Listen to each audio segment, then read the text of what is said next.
मैं जैसे ही उठता हूँ वैसे ही फील होता है कि मेरी कलाई एक गोल्डन चेन से बंधी हुई है और उस चेन का दूसरा सिरा मेरे सामने सो रही मेरी चाइल्डहुड फ्रेंड और ऑनर जैसी एटीट्यूड वाली तन्हा थियन से बंधा होता है, जिस पर मैं बिना एक सेकंड रुके तुरंत उसे खींचकर उठा देता हूँ। ए पागल औरत, ये क्या कर रही है तू? फिर से मेरे बेड पर चढ़कर सोने की हिम्मत कैसे हुई तेरी? जिस पर तन्हा थियन बिल्कुल भी स्लीपी नहीं लगती है, बल्कि उसे जरा भी शौक नहीं होता। वो बस हल्का सा अपने लाल होंठ उठाकर मुझे ठंडी नजरों से देखती है। फिर मैं अपना बायां हाथ उठाकर गुस्से में बोलता हूँ, ये क्या है आखिर? जल्दी इसे खोल मेरे हाथ से। मैं वो गोल्डन चेन उसके सामने लहराता हूँ, जिस पर अचानक तन्हा थियन का मूड बदल जाता है। तुम फिर से वीएन डीएन के पास जाना चाहते हो ना? सपना देखना बंद करो। इस जिंदगी में तुम उससे दोबारा कभी नहीं मिल पाओगे। जिसे सुनकर मैं सिर खुजलाते हुए पूछता हूँ, कौन वीएन, कौन डीएन? वो है कौन आखिर? और मैं उसे ढूंढने क्यों जाऊंगा? इस बार तन्हा थियन खुद कुछ सेकंड के लिए फ्रीज हो जाती है, लेकिन अगले ही पल वो शायद मेरे पुराने ड्रामे याद कर लेती है, जिस पर वो चुप रहती है और मैं खुद आसपास का माहौल देखने लगता हूँ। एक बहुत बड़ा कमरा जहां हर चीज देखकर लगता है कि सब कुछ बेहद महंगा है। तभी तन्हा थियन ताना मारते हुए बोलती है, अब कौन सा नया ड्रामा शुरू करने वाले हो? फिर से फूलदान उठाकर मेरे सिर पर मारोगे या? लेकिन मैं उसकी बात पूरी तरह इग्नोर कर देता हूँ। फिर मैं पूरे कमरे को तेजी से देखता हूँ और मेरे दिमाग में ढेर सारे सवाल घूमने लगते हैं। ये जगह आखिर है कहाँ? तुम्हारा घर है क्या? लेकिन तुम्हारा घर तो ऐसा बिल्कुल नहीं था। और मैं यहाँ कैसे आया? हम दोनों साथ में बंधे क्यों हैं? ऊपर से एक ही बेड पर क्यों सो रहे थे? तुमने मेरे साथ किया क्या है? और ये चेन, ये एलॉय है ना? असली सोना तो नहीं लगता। जिस पर वो मुझे घूरते हुए बोलती है, तुम्हें सच में नहीं पता ये जगह कहाँ है? ये वही घर है जो तुमने मुझसे छुपाकर खरीदा था। और ये मासूम बनने का नाटक मेरे सामने मत करो। तभी अचानक मुझे हवा में कुछ अजीब दिखाई देता है, एक ट्रांसपेरेंट टेक्स्ट जो हवा में तैर रहा होता है। लो, आ गया फिर से मेमोरी लॉस वाला ड्रामा शुरू। बेचारी मैडम था, पता नहीं इस बार ये कितने दिन एक्टिंग करेगा। मैं बोल रही हूँ, एक दिन भी नहीं टिकेगा। फीमेल साइड कैरेक्टर अब सब समझ चुकी है। ये तीसरी बार यही ट्रिक यूज कर रहा है। इस बार मैडम तब बिल्कुल बेवकूफ नहीं बनने वाली। वैसे आज वीएन डीएनएम नजर नहीं आ रही क्या? उसे छोड़ो, फीमेल लीड में ऐसा खास है ही क्या? जरा अपनी वाइफ को भी देख लो, कितनी दुखी है बेचारी। अरे ये तो बहुत इनोसेंट बन रहा है। उन वर्ड्स का हर सेंटेंस मैं समझ पा रहा होता हूँ, लेकिन उन्हें जोड़ते ही मेरी रीढ़ तक ठंडी पड़ जाती है। ये क्या मजाक है? मैं दूसरी दुनिया में आ गया हूँ क्या? फिर मैं सामने बैठी तन्हा थियन को देखता हूँ। ये फीमेल साइड कैरेक्टर है। ये तो मेरी बचपन वाली दुश्मन है, वही लड़की जो बचपन से मुझे आंखों में चुभती थी। जिस पर वो फिर पूछती है, तुम कह रहे हो कि तुम्हें वीएन डीएन याद नहीं? तो फिर तुम्हें क्या याद है? लेकिन मैं उसके सवाल का जवाब देने के बजाय उल्टा पूछ बैठता हूँ, क्या मेरी शादी हो चुकी है और तुम मेरी वाइफ हो? ये कैसे पॉसिबल है? जिस पर तन्हा थियन ठंडी आवाज में बोलती है, क्यों थान, अगर तुम डिवोर्स लेने का सोच रहे हो तो भूल जाओ। मैं तुम्हें और वीएन दीम दीम को कभी साथ नहीं होने दूंगी, चाहे मैं मर ही क्यों ना जाऊं। जिसे सुनकर मैं शॉक्ड होकर बोलता हूँ, मैं अभी 20 का भी नहीं हुआ हूँ, शादी कैसे कर सकता हूँ मैं? जरूर फेक डॉक्यूमेंट्स बनाए होंगे, ये शादी इल्लीगल है। जिस पर वो तुरंत पूछती है, तो अभी तुम्हारी उम्र कितनी है? 19 साल। ये सुनते ही तन्हा थियन पूरी तरह सन्न रह जाती है। उसका दिल जैसे एक पल के लिए रुक जाता है, लेकिन फिर वो खुद को संभाल लेती है। क्यों थान, मेरे पास तुम्हारे ड्रामे में टाइम वेस्ट करने का वक्त नहीं है। ये मेमोरी लॉस वाला एक्ट तुम कई बार कर चुके हो। तुम्हें बोरियत नहीं होती, लेकिन मुझे बहुत होती है। बस वीएन डीएन को ढूंढना बंद कर दो, वो तुमसे सच्चा प्यार नहीं करती। जिस पर मैं तुरंत बोलता हूँ, मुझे मेमोरी लॉस नहीं हुआ। कल ही तो मैंने स्पोर्ट्स फेस्टिवल में 800 मीटर रेस जीती थी। उसके बाद फर्स्ट प्राइज भी मिला था और रेस के बाद मेरी तुमसे लड़ाई भी हुई थी। देखो, पैर में अभी भी चोट लगी है, लेकिन अभी जो कुछ हो रहा है उसका मुझे कुछ भी याद नहीं। जैसे जैसे तन्हा थियन मेरी बातें सुनती है, उसका चेहरा और भी खराब होता जाता है। उसकी नजरें लगातार मुझ पर टिकी रहती हैं, क्योंकि कियो थान की मुलाकात वीएन दीम दीम से उसी इवेंट के बाद हुई थी। अगर उसे सच में मेमोरी लॉस हुआ है तो उसका वीएन डीएन को ना पहचानना बिल्कुल लॉजिकल था। फिर वो धीरे से बोलती है, तुम 19 साल के नहीं हो, तुम अब 26 साल के हो चुके हो और हमारी शादी को पूरे 4 साल हो गए हैं। जिसे सुनकर मैं तुरंत बोल पड़ता हूँ, मैं नहीं मानता, मैं अभी भी 19 साल का हूँ। और सबसे बड़ी बात, मैं तुमसे शादी कैसे कर सकता हूँ? तुमने खुद कहा था कि दुनिया के सारे मर्द मर जाएं, तब भी तुम मुझे पसंद नहीं करोगी। जिस पर वो गहरी सांस लेकर बोलती है, आज के लिए मैं तुम्हारी बात मान लेती हूँ, लेकिन अगर पता चला कि तुम फिर से झूठ बोल रहे हो तो अगली बार सिर्फ एक चेन से नहीं बांधूंगी। फिर मैं उस चेन को उत्सुकता से देखते हुए पूछता हूँ, तन्हा थियन, ये चेन असली सोने की है या एलॉय? असली गोल्ड है, लेकिन 18 कैरेट, क्योंकि प्योर गोल्ड बहुत सॉफ्ट होता है। जिसे सुनकर मैं तुरंत बोलता हूँ, तो मतलब अलॉय ही हुआ ना? मैं तो बेवजह खुश हो गया था। मेरी बात सुनकर तन्हा थियन की आवाज थोड़ी नरम हो जाती है। तुम्हें जो चाहिए मुझसे बोल देना, मैं खरीद दूंगी। जिस पर मैं हैरानी से उसे देखता हूँ, तुम इतनी बदल गई? पहले तो पॉकेट मनी मांगना भी इम्पॉसिबल मिशन लगता था। तुम खुद बोलती थी कि तुम्हारे पैसे सिर्फ तुम्हारे हस्बैंड के लिए हैं। फिर वो धीरे से जवाब देती है, क्योंकि अब तुम ही मेरे हस्बैंड हो। जिसे सुनकर मैं और भी कंफ्यूज हो जाता हूँ। आखिर मैंने तुमसे शादी कैसे कर ली? पागल तुम हुई थी या मैं? फिर तन्हा थियन बेड के पास से मैरिज सर्टिफिकेट निकालकर मेरी तरफ फेंक देती है, जिस पर बड़ा सा ऑफिशियल स्टैंप लगा लगा होता है। मैं तारीख देखकर पूरी तरह शॉक हो जाता हूँ। 22 साल की उम्र में, मतलब ग्रेजुएशन के तुरंत बाद हमारी शादी हो गई थी। इसके बाद सुबह की धूप बड़े ग्लास विंडो से अंदर आती है। तान्हा थियन चुपचाप डाइनिंग टेबल पर बैठी होती है। उसकी नजरें मेरी तरफ हल्के से उठती हैं। तभी मेड हुआंग सम्मान से बोलती है, मैडम ब्रेकफास्ट तैयार है। मैं जैसे ही टेबल पर रखा शानदार खाना देखता हूँ,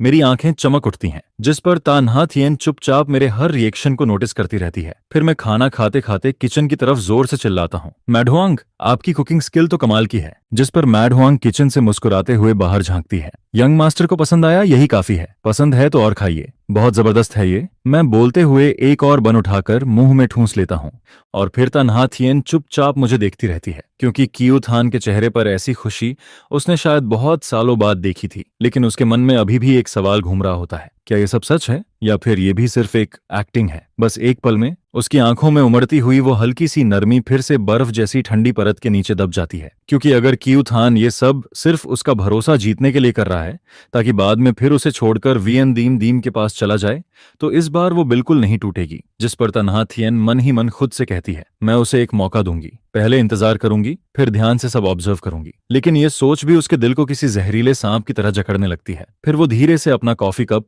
नीचे रख देती है। अगर कियू थान फिर से मुझे धोखा देने की कोशिश करेगा, तो बेसमेंट में रखा वो गोल्डन केज अभी भी खाली है और मुझे उसे उसके अंदर बंद करने में जरा भी दिक्कत नहीं होगी। उधर मैं आराम से खाना खा रहा होता हूँ, तभी अचानक पूछ बैठता हूँ, नाहा थियन, मुझे याद क्यों नहीं कि तुम्हारा घर पहले इतना अमीर था। ये विला तो बहुत एक्सपेंसिव लग रहा है। क्या ये सब तुमने खुद कमाया है? और इन सालों में आखिर तुमने कितना पैसा कमाया? जिसे सुनकर तान्हा थियन कुछ पल के लिए चुप हो जाती है, क्योंकि पहले वाला कियू थान कभी उसके बिजनेस या उसकी प्रॉपर्टी में स्लाइटेस्ट इंटरेस्ट भी नहीं दिखाता था। उसके दिमाग में हमेशा सिर्फ वीएन डीएन डीएन रहती थी। वो सिर्फ उसी के बारे में सोचता, उसी की केयर करता और उसे खुश करने के लिए हर तरह की ट्रिक यूज करता था। फिर तान्हा थियन गहरी सांस लेकर जवाब देती है, इतना भी महंगा नहीं है, बस करीब 300 मिलियन युआन का है और मेरी टोटल प्रॉपर्टी शायद कुछ बिलियन युआन के आसपास होगी। 300 मिलियन सुनते ही मेरी आंखें पहले ही बड़ी हो चुकी होती हैं, लेकिन बिलियन सुनते ही ऐसा लगता है जैसे आंखें बाहर गिर जाएंगी। हे भगवान, मतलब तुम तो बहुत ज्यादा रिच हो। जिस पर मैं तुरंत चॉपस्टिक्स नीचे रख देता हूँ और बेहद सीरियस फेस बनाकर उसकी तरफ देखता हूँ। तुमने अभी कहा ना कि हम लीगली मैरिड हैं? जिस पर वो हल्का सा आईब्राउ उठाकर पूछती है, क्या तुम हस्बैंड वाइफ की जॉइंट प्रॉपर्टी के बारे में सोच रहे हो? मैं तुरंत एक्साइटेड होकर बोलता हूँ, मतलब तुम्हारी प्रॉपर्टी का आधा हिस्सा मेरा भी हुआ ना, तो मैं भी बिलियनियर बन गया।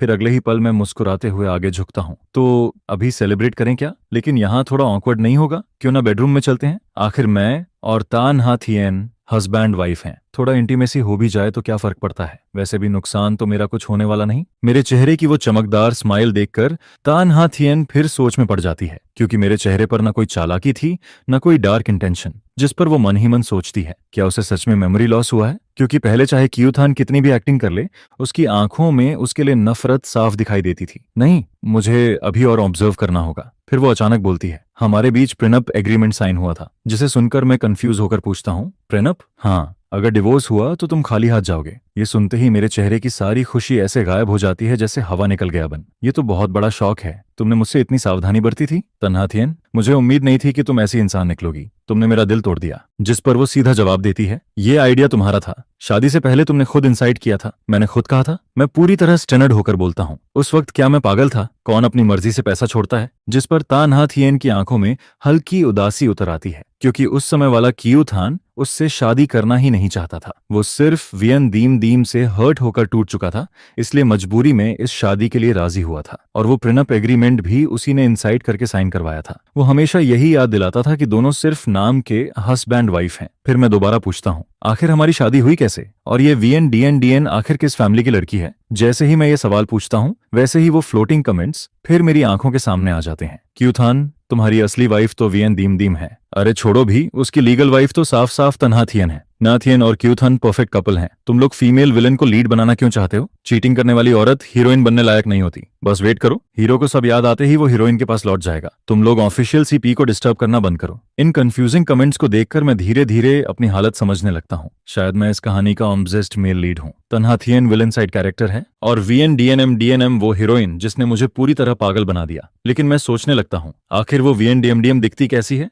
जो मैं उसके लिए जान देने तक तैयार हो गया? उधर तान्हा थियन काफी देर तक चुप खड़ी रहती है, फिर आखिरकार धीरे से बोलती है, वीएन डीएन तुम्हारा फर्स्ट लव है। उसके लिए तुमने मुझे काउंटलेस बार धोखा दिया, झूठ बोला और हर तरह की चाल चली। जिसे सुनकर मैं अपना सिर पकड़ लेता हूँ। हे भगवान, मैंने आखिर वो स्टूपिड प्रिनअप क्यों साइन किया था? मैं कितना बड़ा बेवकूफ था। मुझे खुद को कोसते देखकर तान्हा थियन थोड़ा घबरा जाती है, क्योंकि सुबह उठते ही मेमोरी लॉस और अब खुद को गालियां देना, ये सब बहुत अबनॉर्मल लग रहा था। फिर वो चिंता से पूछती है, क्या मैं फैमिली डॉक्टर को बुलाऊं? जिस पर मैं तुरंत हाथ हिलाकर मना कर देता हूँ, नहीं नहीं, मैं बिल्कुल ठीक हूँ। लेकिन तान्हा थियन मेरी हर छोटी हरकत को ध्यान से नोटिस कर रही होती है। ये सब बहुत अजीब है। आज उसका हर एक्शन अलग क्यों लग रहा है? फिर उसके मन में शक और बढ़ने लगता है। क्या उसने सीक्रेटली फिर से VNDN से कांटेक्ट किया है? क्या उस औरत ने फिर उसके दिमाग में कुछ भर दिया? कहीं ये पूरा मेमोरी लॉस वाला ड्रामा कोई केयरफुली प्लान्ड स्कीम तो नहीं? लेकिन साथ ही उसे ऐसा भी लग रहा था जैसे समय पीछे लौट आया हो, जैसे वो पुराना कियो थान वापस आ गया हो, जो अभी वियन दीम दीम के प्यार में अंधा नहीं हुआ था, जिस पर उसकी आंखें धीरे धीरे और ठंडी होती जाती हैं और उसके दिल का शक किसी जंगली बेल की तरह बढ़ता ही जाता है। इसके बाद ब्रेकफास्ट खत्म होता है। तान्हा थियन कंपनी के काम की वजह से कोट पहनकर ऑफिस जाने लगती है। उधर मैं अभी भी मुंह में बंद दबाए बैठा होता हूँ। जैसे ही उसे बैग लेकर बाहर जाते देखता हूँ, वैसे ही जल्दी से उसके पीछे भागता हूँ। फिर मैं उसके पीछे पीछे चलते हुए पूछता हूँ, तुम कहाँ जा रही हो? जिस पर वो मुड़कर जवाब देती है, ऑफिस, काम पर जा रही हूँ। और मैं सिर खुजलाते हुए ऑकवर्ड स्माइल देता हूँ। ओह हाँ, मैं तो भूल ही गया था। जिस पर मैं तुरंत पूछ बैठता हूँ, तो फिर मेरा क्या? मैं किस कंपनी में काम करता हूँ? लेकिन तान्हा थियन बिना एक्सप्रेशन बदले सीधा जवाब देती है, तुम्हें घर से बाहर जाने की परमिशन नहीं है। जिसे सुनकर मैं हैरानी से उसकी तरफ देखता हूँ। क्या? लेकिन क्यों? फिर वो ठंडी नजरों से मुझे घूरते हुए बोलती है, क्योंकि मुझे अभी भी लगता है कि तुम कोई नया ड्रामा कर रहे हो। मेरे सामने तुम्हारी क्रेडिबिलिटी बहुत पहले खत्म हो चुकी है। जिस पर मैं तुरंत सफाई देने लगता हूँ, लेकिन मैं सच बोल रहा हूँ। मुझे पिछले 6 सालों की कोई याद नहीं है, यहाँ तक कि उस VNDNM नाम की लड़की का चेहरा तक याद नहीं। इस हालत में मैं आखिर कर ही क्या सकता हूँ? फिर तान्हा थियन धीमी लेकिन सख्त आवाज में बोलती है, अगर सच में सब भूल चुके हो तो चुपचाप घर में रहो। बाहर जाने की बिल्कुल कोशिश मत करना, और भागने का तो सोचना भी मत। पूरे घर में सिक्योरिटी गार्ड्स लगे हुए हैं। उसकी आंखों में अभी भी पूरा शक भरा होता है। फिर वो अचानक हाथ आगे बढ़ाकर बोलती है, फोन दो। जिस पर मैं तुरंत प्रोटेस्ट करता हूँ, अरे मैंने हाउस अरेस्ट मान लिया ना, कम से कम थोड़ा एंटरटेनमेंट तो रहने दो। फिर वो जवाब देती है, थोड़ी देर में तुम्हें नया फोन मिल जाएगा। ये सुनते ही मैं खुश होकर हाथ से ओके साइन बना देता हूँ। इसके बाद तान्हा थियन जैसे ही बाहर निकलती है, वैसे ही मुड़कर गार्ड्स को ठंडी आवाज में ऑर्डर देती है, इन पर कड़ी नजर रखो, इन्हें कहीं बाहर मत जाने देना और किसी से कांटेक्ट भी नहीं करने देना, खासकर VNDN से तो बिल्कुल नहीं। जिस पर सारे गार्ड्स एक साथ जवाब देते हैं, जी मैडम ता। उधर तान्हा थियन की असिस्टेंट उसके साथ साथ चलते हुए जल्दी जल्दी आज का पूरा शेड्यूल बताने लगती है। मैडम ता, आज रात की बिडिंग मीटिंग बहुत इंपॉर्टेंट है। इस प्रोजेक्ट के लिए ता ग्रुप और कई बड़े बिजनेस ग्रुप्स के बीच कड़ी कंपटीशन चल रही है। असिस्टेंट शायद सुबह वाली मेरी हरकतों के बारे में सुन चुकी थी, इसलिए उसके चेहरे पर साफ चिंता दिखाई दे रही थी, क्योंकि पहले भी हर बार जब मैं कोई ड्रामा करता था, उसके पीछे असली मकसद VN ग्रुप की मदद करना होता था। हालांकि VN ग्रुप के सामने सिर्फ ताई ग्रुप ही कॉम्पिटिटर नहीं था, लेकिन सबसे बड़ा ऑब्स्टेकल जरूर ता ग्रुप ही था। असिस्टेंट काफी देर तक सोचने के बाद आखिर हिम्मत करके बोलती है, मैडम ता, अगर सर फिर से एक्टिंग कर रहे हो तो? जिस पर तान्हा थियन बिना कुछ बोले उसकी तरफ देखती रहती है और असिस्टेंट जल्दी से आगे बोल पड़ती है, अगर वो जानबूझकर मेमोरी लॉस का नाटक कर रहे हो ताकि आप केयरलेस हो जाएं और फिर टुनाइट की बिडिंग में VN ग्रुप को फायदा पहुंचा दें। फिर वो और भी सीरियस होकर बोलती है, सर पहले भी कई बार तक ग्रुप के इंपॉर्टेंट डील्स खराब कर चुके हैं, लेकिन आपने हमेशा उन्हें माफ किया। चाहे कंपनी को कितना भी लॉस हुआ हो, चाहे शेयर होल्डर्स कितनी भी क्रिटिसिज्म करें, आपने डिवोर्स लेने से हमेशा मना कर दिया। जिस पर फ्लोटिंग कमेंट्स फिर हवा में तैरने लगते हैं। ये हीरो सच में अंधा है क्या? इतनी परफेक्ट रिच वाइफ छोड़कर उस ग्रीन टी बिच के पीछे पड़ा है। सच में मैं होती तो ऐसे आदमी को कब का बाहर फेंक देती। मैडम तो जैसी ब्यूटीफुल और सक्सेसफुल वाइफ होने के बाद भी उस चीटिंग वाली हीरोइन के पीछे भाग रहा है। मुझे तो देखते ही गुस्सा आने लगता है, लेकिन तान्हा थियन बिल्कुल काम रहती है। फिर वो असिस्टेंट से कहती है, अगर वैसा कुछ भी हुआ जैसा तुम सोच रही हो तो तुरंत बैकअप प्लान शुरू कर देना, चाहे कुछ भी हो जाए। इस बार प्रोजेक्ट हमारे हाथ से नहीं निकलना चाहिए। जिस पर असिस्टेंट तुरंत सिर झुकाकर जवाब देती है, जी मैडम ता। उधर मैं घर में आराम से पड़ा होता हूँ। खाना खाकर पूरा पेट भर चुका था, इसलिए सीधे बेड पर फैल जाता हूँ। और सच कहूं तो ये बेड बहुत ज्यादा लग्जूरियस था। सिल्क की बेडशीट इतनी स्मूथ थी कि हाथ फिसल जाए। मैट्रेस इतना सॉफ्ट था कि लगता था बादलों पर लेटा हूं। ऊपर से स्मार्ट बेड भी था जो खुद पोजीशन एडजस्ट कर रहा था, जिस पर मैं आराम से करवट बदलते हुए सोचता हूँ, ऐसे बेड पर तो जिंदगी भर पड़ा रह सकता हूँ, बाहर जाने की जरूरत ही क्या है। फिर मैं पुरानी बातें याद करने लगता हूँ। पहले क्यू फैमिली और द फैमिली बस अच्छी खासी रिच फैमिलीज थी, महंगी चीजें खरीद सकते थे, लेकिन इतना जायंट विला खरीदना इम्पॉसिबल था। जिस पर मैं और कंफ्यूज्ड हो जाता हूँ, आखिर तान्हा थियन इतनी अमीर बनी कैसे। फिर मेरी नजर उन फ्लोटिंग कमेंट्स पर जाती है जो अभी भी हवा में तैर रहे थे, लेकिन उनमें ज्यादातर रैंडम बकवास ही होती है, कोई यूजफुल इन्फॉर्मेशन नहीं मिलती। जिस पर मैं बोर्ड होकर उन्हें इग्नोर कर देता हूँ और नया फोन लेकर इंटरनेट स्क्रॉल करने लगता हूँ। लेकिन थोड़ी देर बाद अचानक एक मैसेज पॉपअप होता है, क्यूथन, टुनाइट वाला प्रोजेक्ट मेरी कंपनी के लिए बहुत इंपॉर्टेंट है, तुम्हें मैंने किसी भी तरह तन्हा थियन को रोकना होगा। जैसे ही तग्रुप बाहर हो जाएगा हम शादी कर लेंगे। ये मैसेज पढ़कर मैं अभी सिर खुजला ही रहा होता हूँ कि तभी फ्लोटिंग कमेंट्स फिर सामने आ जाते हैं। वाह, हीरोइन अभी भी शेमलेस होकर हीरो को मैनिपुलेट कर रही है। 100% हीरो फिर से उसकी बात मान जाएगा। अरे नहीं, अभी हीरो को मेमोरी लॉस हुआ है ना, शायद अब उसे वो ग्रीन टी वुमन याद भी ना हो। रुको, मेमोरी लॉस अभी कंफर्म नहीं हुआ है, कहीं ये फिर से ट्रिक ना हो। टुनाइट वाला प्रोजेक्ट बहुत डेंजरस है, जो जीतेगा वो मार्केट में बहुत आगे निकल जाएगा। प्लीज हीरो, इस बार स्टूपिडिटी मत करना। इन कमेंट्स को देखकर आखिर मुझे पूरी बात समझ आने लगती है। तो ये मैसेज भेजने वाली वही ग्रीन टी हीरोइन VN है, जिस पर मैं तुरंत डिस्गास्टेड फेस बनाकर करवट बदल लेता हूं और फोन साइड में रख देता हूं। करीब 10 मिनट गुजर जाते हैं, लेकिन मैं रिप्लाई नहीं करता। उधर VN को कुछ गड़बड़ लगने लगता है। फिर वो लगातार स्वीट मैसेजेस भेजकर मुझे ल्योर करने की कोशिश करने लगती है, लेकिन मैं इतना इरिटेट हो जाता हूं कि सीधा उसका नंबर ब्लैकलिस्ट में डाल देता हूं, जिस पर VN पूरी तरह शॉक्ड रह जाती है। क्या उसने मुझे ब्लॉक कर दिया? फिर वो बेचैन होकर सोचने लगती है, क्या मैंने हाल में उसे इग्नोर ज्यादा कर दिया? इसके बाद वो तुरंत दूसरा अकाउंट यूज करके फिर से मैसेजेस भेजने लगती है, और इस बार उसके सारे मैसेजेस में वही फेक स्वीटनेस और ग्रीन टी वाली स्मेल भरी हुई होती है। लगभग सारी बातें यही थीं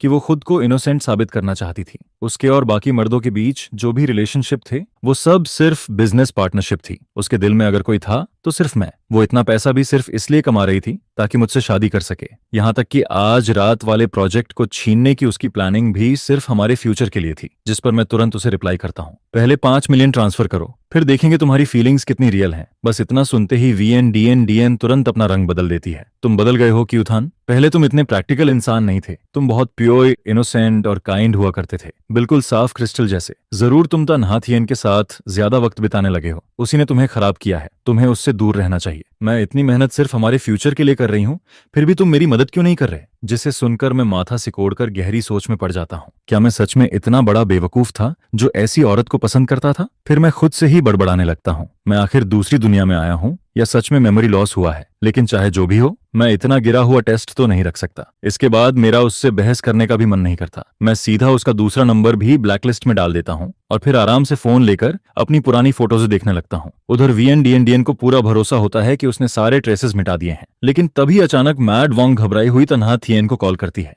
तन्हा थियन अभी हेलो तक नहीं बोल पाती, उससे पहले ही उधर से पैनिक भरी आवाज आती है, मैडम, यंग मास्टर लगातार उल्टियां कर रहे हैं, वो पेट पकड़कर दर्द से तड़प रहे हैं, अभी तो जमीन पर लौट रहे हैं। ये सुनते ही तन्हा थियन का चेहरा इंस्टेंटली बदल जाता है। फैमिली डॉक्टर कहाँ है? मैड वॉन्ग तुरंत जवाब देती है, मैंने डॉक्टर को कॉल कर दिया है, वो रास्ते में है। यंग मास्टर एम्बुलेंस बुलाना चाहते थे, लेकिन गार्ड्स ने मना कर दिया। उन्होंने कहा आपकी परमिशन चाहिए। जिसे सुनते ही तन्हा थियन गुस्से में ऑलमोस्ट चिल्ला पड़ती है, उन इडियट्स से कहो अभी तुरंत एम्बुलेंस बुलाएं, अगर क्यू थान को कुछ हुआ तो सबको निकाल दूंगी। ये सुनते ही गार्ड्स 1 सेकंड भी वेस्ट नहीं करते और तुरंत इमरजेंसी नंबर डायल कर देते हैं। उधर तन्हा थियन तुरंत ड्राइवर को कार मोड़ने का ऑर्डर देती है, जिस पर उसकी असिस्टेंट जल्दी से बोलती है, मैडम ता बिडिंग कॉन्फ्रेंस शुरू होने वाली है। लेकिन तन्हा थियन बिना हिचक जवाब देती है, मैं समझती हूँ तुम क्या कहना चाहती हो, लेकिन मेरे लिए क्यू थान हमेशा सबसे ऊपर रहेगा। चाहे उसने मुझे कितनी बार धोखा दिया हो, अगली बार भी मैं उसी पर भरोसा करूंगी। वो मुझे 100 बार हर्ट कर सकता है, लेकिन मैं उसे एक बार भी अकेला नहीं छोड़ सकती। फिर वो धीरे लेकिन भारी आवाज में बोलती है, मुझे इतनी मुश्किल से वो मिला है, मैं उसे खो नहीं सकती। जिसे सुनकर उसकी असिस्टेंट चू चू कुछ कहना चाहती है,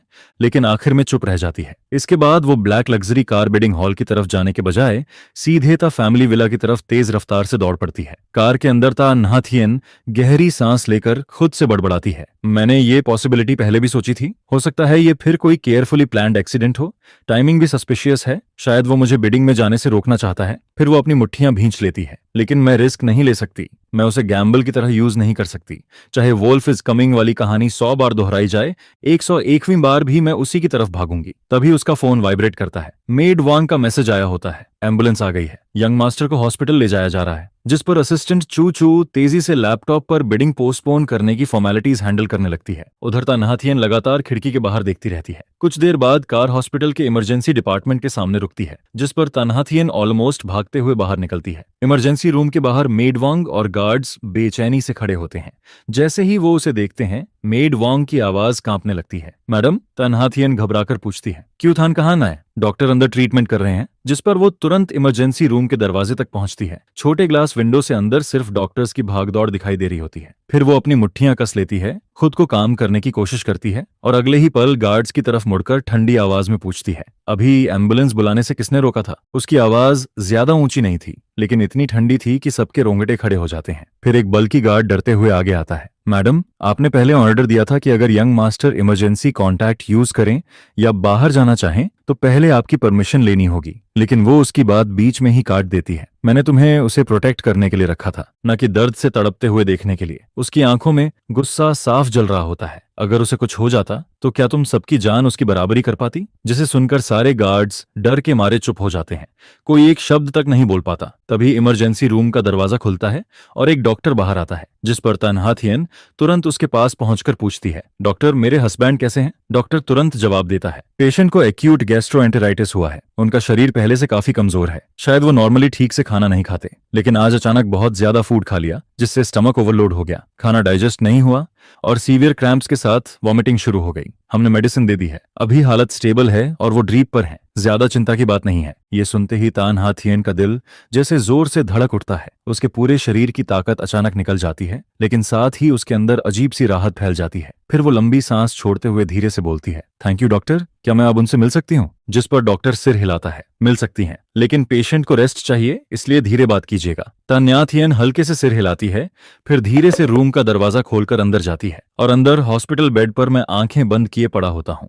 मेरा चेहरा पूरी तरह पीला पड़ चुका था, जैसे शरीर से सारा खून ही निकल गया हो। मेरे हाथ की पीठ पर अभी भी ड्रिप की नीडल लगी होती है। पारदर्शी लिक्विड की बूंदें धीरे धीरे एक एक करके नीचे गिर रही होती हैं। तभी पास आती हुई कदमों की आवाज सुनकर मैं हल्का सा पलकें झपकाता हूँ, जिस पर मैं धीरे धीरे आंखें खोलता हूँ और सामने उसे देखता हूँ। वो तन्हा थियन होती है। उसी पल मेरी आंखों में एक बेहद कॉम्प्लिकेटेड इमोशन चमकता है, जैसे मैं हैरान भी हूँ और साथ ही कुछ सोच भी रहा हूँ। लेकिन अगले ही पल मैं फिर से वही कमजोर और बेबस वाला एक्सप्रेशन ओढ़ लेता हूँ। क्या टोंग की कोई बहुत इंपॉर्टेंट मीटिंग नहीं चल रही थी? मेरी आवाज भारी और बैठी हुई सुनाई देती है, जिस पर तन्हा थियन की आंखों में एक अजीब सी चमक उभरती है। फिर वो ठंडी आवाज में पूछती है, तुम्हें ये बात कैसे पता? जिस पर दानमाकू तैरने लगते हैं। ओहो, फीमेल लीड को शक होना शुरू हो गया है। मेल लीड तो जानबूझकर एक्टिंग कर रहा है ताकि उसे बिडिंग कॉन्फ्रेंस से रोका जा सके। चिंता मत करो, फीमेल लीड इतनी आसान नहीं है। चाहे वो ना भी जाए, उसके एम्प्लॉयज भी कोई मामूली लोग नहीं है। देखो देखो, मेल लीड बस छींक मारकर आंखों में आंसू लाता है और फीमेल लीड तुरंत भागती हुई चली आती है। सपोर्ट करो फीमेल लीड को, मेल लीड को सीधा कैद कर लेना चाहिए। वाह, इम्प्रिजनमेंट आर्क आने वाला है क्या? असल में मैं तो सब सच तन्हा थियन को बताने का सोच रहा होता हूँ, क्योंकि मेरी मौजूदा यादों में वही इंसान होती है जिसके साथ मैं सबसे ज्यादा फेमिलियर फील करता हूँ। आज मेरे फोन पर एक अजीब मैसेज आया था। उसमें लिखा था कि मुझे हर हाल में तुम्हें रोकना है, तुम्हें उस इंपॉर्टेंट कॉन्फ्रेंस में जाने नहीं देना है। तन्हा थियन, तुम्हें मुझ पर भरोसा करना होगा। मुझे सच में मेमोरी लॉस हुआ है। चाहे पहले हमारे बीच कितने भी झगड़े हुए हों, लेकिन मैं कभी भी किसी आउटसाइडर के साथ मिलकर अपनी वाइफ के खिलाफ नहीं जाता। और अब तो मुझे ये भी याद नहीं कि मैसेज भेजने वाला कौन था। फिर भी अगर मैं उसे जानता भी होता, तब भी मैं इतना गिरा हुआ इंसान नहीं हूं कि तुम्हारा करियर बर्बाद करने लगूं। जिस पर तन्हा थियन शायद मेरी बातों से थोड़ी पिघल जाती है। उसकी आंखें धीरे धीरे नरम पड़ने लगती हैं। फिर वो हाथ बढ़ाकर मेरा फोन लेने की कोशिश करती है ताकि खुद चेक कर सके। अगर पहले वाला मैं होता तो शायद घबराकर फोन छिपा लेता, लेकिन इस बार मैं बिल्कुल काम रहता हूँ। मैं फोन अनलॉक करके सीधे उसके हाथ में दे देता हूँ, जिसके बाद उसकी नजर तुरंत VNDN के ढेर सारे मैसेजेस पर पड़ती है। साथ में बेहिसाब चीजी और फ्लर्ट भरे वर्ड्स भी दिखाई देते हैं। यह देखकर तन्हा थियन की आंखें तुरंत अंधेरी पड़ जाती हैं। लेकिन जब वो सारे मैसेजेस पूरा पढ़ती है, तब उसे पता चलता है कि जैसा मैंने कहा था, मैंने सच में कभी उस लड़की की मदद करने का प्रॉमिस नहीं किया था। तुम्हारा हॉस्पिटल में एडमिट होना बस एक एक्सीडेंट था। क्या तुम्हें नहीं लगता कि 26 साल वाला तुम बहुत कमजोर और दुबला पतला है? इसलिए मैं बस थोड़ा ज्यादा खाना खाकर बॉडी बनाना चाहता था। किसे पता था कि मेरा स्टमक इतना कमजोर निकलेगा। काफी लंबे समय बाद तन्हा थियन मुझे फिर से ऐसे उससे चिपककर बातें करते हुए देखती है। मैं लगातार बोलता ही जा रहा होता हूँ, बिल्कुल किसी बच्चे की तरह, जैसे मेरे पास ढेर सारी छोटी छोटी बातें हों जिन्हें मैं सबकी सब उसे सुनाना चाहता हूँ। जिस पर उसे धीरे धीरे लगने लगता है कि शायद मैं सच में उस ग्रीन टी बिच VNDN को पूरी तरह भूल चुका हूँ। उसकी आंखों में अब सिर्फ मेरी परछाई बची होती है। तन्हा थियन हॉस्पिटल में रुककर मेरी ड्रिप का ध्यान रखती है। बाहर खिड़की के उस पार कब रात हो जाती है पता ही नहीं चलता। कॉरिडोर में बीच बीच में नर्सेस की हील्स की खटखट गूंजती रहती है और ड्रिप की बूंदें लगातार रिदम में नीचे गिरती रहती हैं, जैसे वक्त के बहाव को माप रही हों। मैं बेड पर टिक कर बैठा होता हूँ। चेहरा अभी भी थोड़ा पीला और कमजोर दिखता है, लेकिन मेरी आंखें असामान्य रूप से चमक रही होती हैं, जैसे मैं धुंध के पीछे छिपी अपनी खोई हुई मेमोरीज को डेस्परेटली वापस पकड़ना चाहता हूं। मैं लगातार सवाल पूछता रहता हूं। सारे सवाल उन 6 सालों से जुड़े होते हैं जिन्हें मैं पूरी तरह भूल चुका हूं। शुरुआत में तन्हा थियन बस छोटे छोटे जवाब देती है। कई बार तो वो जानबूझकर टॉपिक बदलने की कोशिश भी करती है, क्योंकि उसके लिए वो 6 साल किसी नाइटमेयर से कम नहीं थे। वो साल जब उसे बार बार अपने शब्द निगलने पड़े, वो साल जब उसे मजबूरी में मुझे दूसरी लड़की के पीछे भागते देखना पड़ा। जेलसी, ग्रीवेंस और हेल्पलेसनेस का वो एहसास उसकी हड्डियों तक में धंसा हुआ था। उन 6 सालों में हमारे बीच सिर्फ डार्कनेस और सफोकेशन बची हुई थी, इसलिए वो पुरानी बातों को बिल्कुल याद नहीं करना चाहती थी। लेकिन हर बार जब वो चुप होने की कोशिश करती, उसकी नजर मेरी आंखों से टकरा जाती। मेरी आंखों में अब अतीत के लिए कोई ऑब्सेशन या रिग्रेट नहीं बचा होता। वहां सिर्फ प्योर क्यूरियोसिटी दिखाई देती है, बिल्कुल शांत ऑटम स्ट्रीम की तरह साफ और ट्रांसपेरेंट, जिस पर तन्हा थियन धीरे धीरे अपनी बनाई हुई कठोर दीवार गिराने लगती है।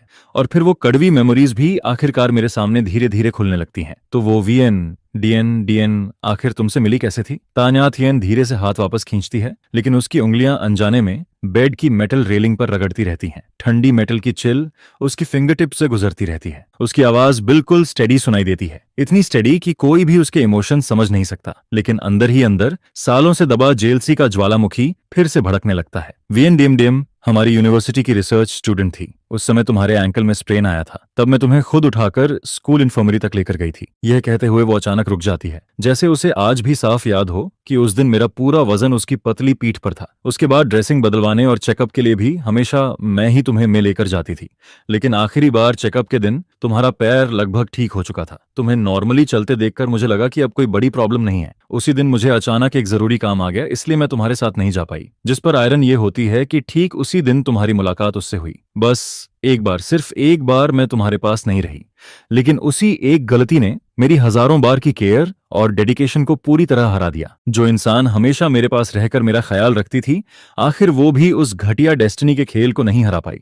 बस एक छोटी सी गलती, एक मामूली सी चूक, और उसी ने मुझे किसी दूसरे के प्यार में धकेल दिया। आज तक जब भी वो बात याद आती है, ऐसा लगता है जैसे दिल के सबसे कमजोर हिस्से में कोई छोटा सा कांटा अब भी चुभा हुआ है। फिर उसके बाद क्या हुआ? मैं बड़े इनोसेंट तरीके से पूछता हूँ, जैसे किसी और की कहानी सुन रहा हूँ, जिसका मुझसे कोई लेना देना ही ना हो। जिस पर तन्हा थियन धीमी आवाज में आगे बोलती है, उस दिन के बाद तुमने बातें छिपानी शुरू कर दी थीं। हर वक्त किसी न किसी से चोरी छिपे मैसेज करते रहते थे, हमेशा खोए खोए से रहते थे। और उस समय मैं प्रोजेक्ट के फाइनल स्टेज में इतनी बिजी थी कि खाने पीने और सोने तक का होश नहीं रहता था। दिन रात सब उल्टा पुल्टा हो चुका था। लेकिन जैसे ही मुझे थोड़ा टाइम मिला और मैं तुम्हें ढूंढने आई, तुम अचानक मेरे सामने आकर बोले कि तुम वीएन डीएन को प्रपोज करने वाले हो। जिसके बाद कमरे में अचानक सन्नाटा छा जाता है, सिर्फ मेडिकल मशीन्स की हल्की भनभनाहट सुनाई देती रहती है। तो फिर आखिर हमारी शादी कैसे हुई? मैं भौहें सिकोड़ते हुए कंफ्यूजन भरे चेहरे के साथ सीधा सबसे जरूरी सवाल पूछ बैठता हूँ। यही वो सवाल होता है जो सुबह आंख खुलने के बाद से लगातार मेरे दिमाग में घूम रहा था, जिस पर तन्हा थियन धीरे से जवाब देती है। बाद में तुम्हें मैं पता चला कि वीएन डीएन सिर्फ तुम्हारे साथ ही फ्लर्ट नहीं कर रही थी। सबसे बड़ी बात तो ये थी कि उसके फैमिली ने पहले से ही उसके लिए एक फियांसे तय कर रखा था। तुम्हें इतना गुस्सा आया कि सीधे मेरे पास आकर फ्लैश मैरिज की बात करने लगे। उस वक्त तुम्हारी हालत बिल्कुल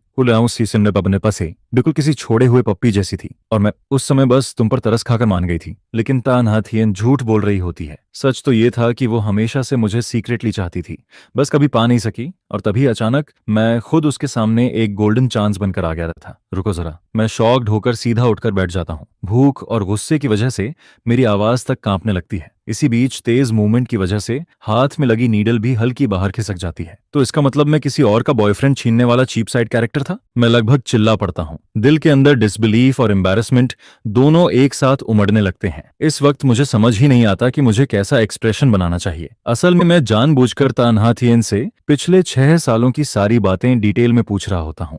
एक तरफ मैं उसके मुंह से सच सुनना चाहता हूँ, लेकिन उससे भी ज्यादा क्यूरियोसिटी मुझे दानमाकू कमेंट्स की होती है, जिस पर कमेंट्स फिर से तैरने लगते हैं। Original heroine setting he love at first sight वाली थी। चाइल्डहुड फ्रेंड आखिर व्हाइट मूनलाइट को कैसे हरा सकता है? तटोंग इस बार बुरी तरह हारी जरूर है, लेकिन अनफेयर बिल्कुल नहीं हुआ। अरे वीएन डीएन सबके साथ फेक थी, लेकिन मेल लीड से सच में प्यार करती थी। बकवास मत करो। वो ग्रीन टी बिच सबको लाइन देती फिरती थी। सब भूल गए क्या मेल लीड उसके लिए कितनी बार टूट चुका है? वीएन फैमिली की हेयरलेस होने के बावजूद उसके फैमिली में इलिजिमेट चिल्ड्रन भरे पड़े थे, इसलिए उसे पावर हासिल करने के लिए हर तरीका इस्तेमाल करना ही था। वीएन ग्रुप उसके लिए बस एक टूल था। मेल लीड के अलावा बाकी आदमी उसके लिए बस टाइम पास थे। टाइम पास तेरे बाप का।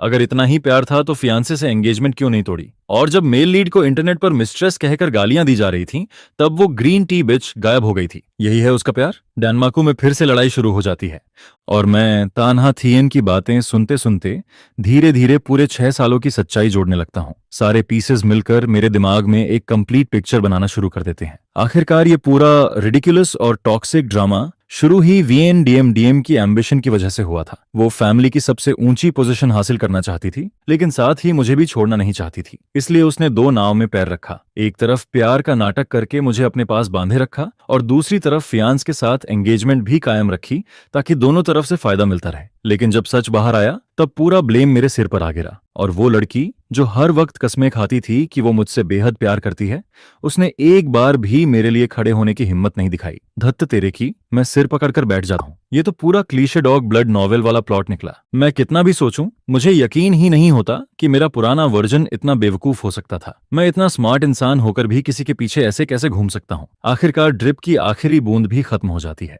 फिनाली, अब मैं इस दवाई की बदबू वाले हॉस्पिटल से निकल सकता हूँ। जैसे ही मैं बाहर निकलता हूँ, मेरी नजर सामने खड़ी शाइनी लग्जरी कार पर जाकर अटक जाती है। मेरी आंखें तुरंत चमक उठती हैं। वाह भाई, ये कार तो एकदम बीस्ट लग रही है। मैं खुद को रोक नहीं पाता और उंगलियां धीरे धीरे कार की बॉडी पर फेरने लगता हूँ।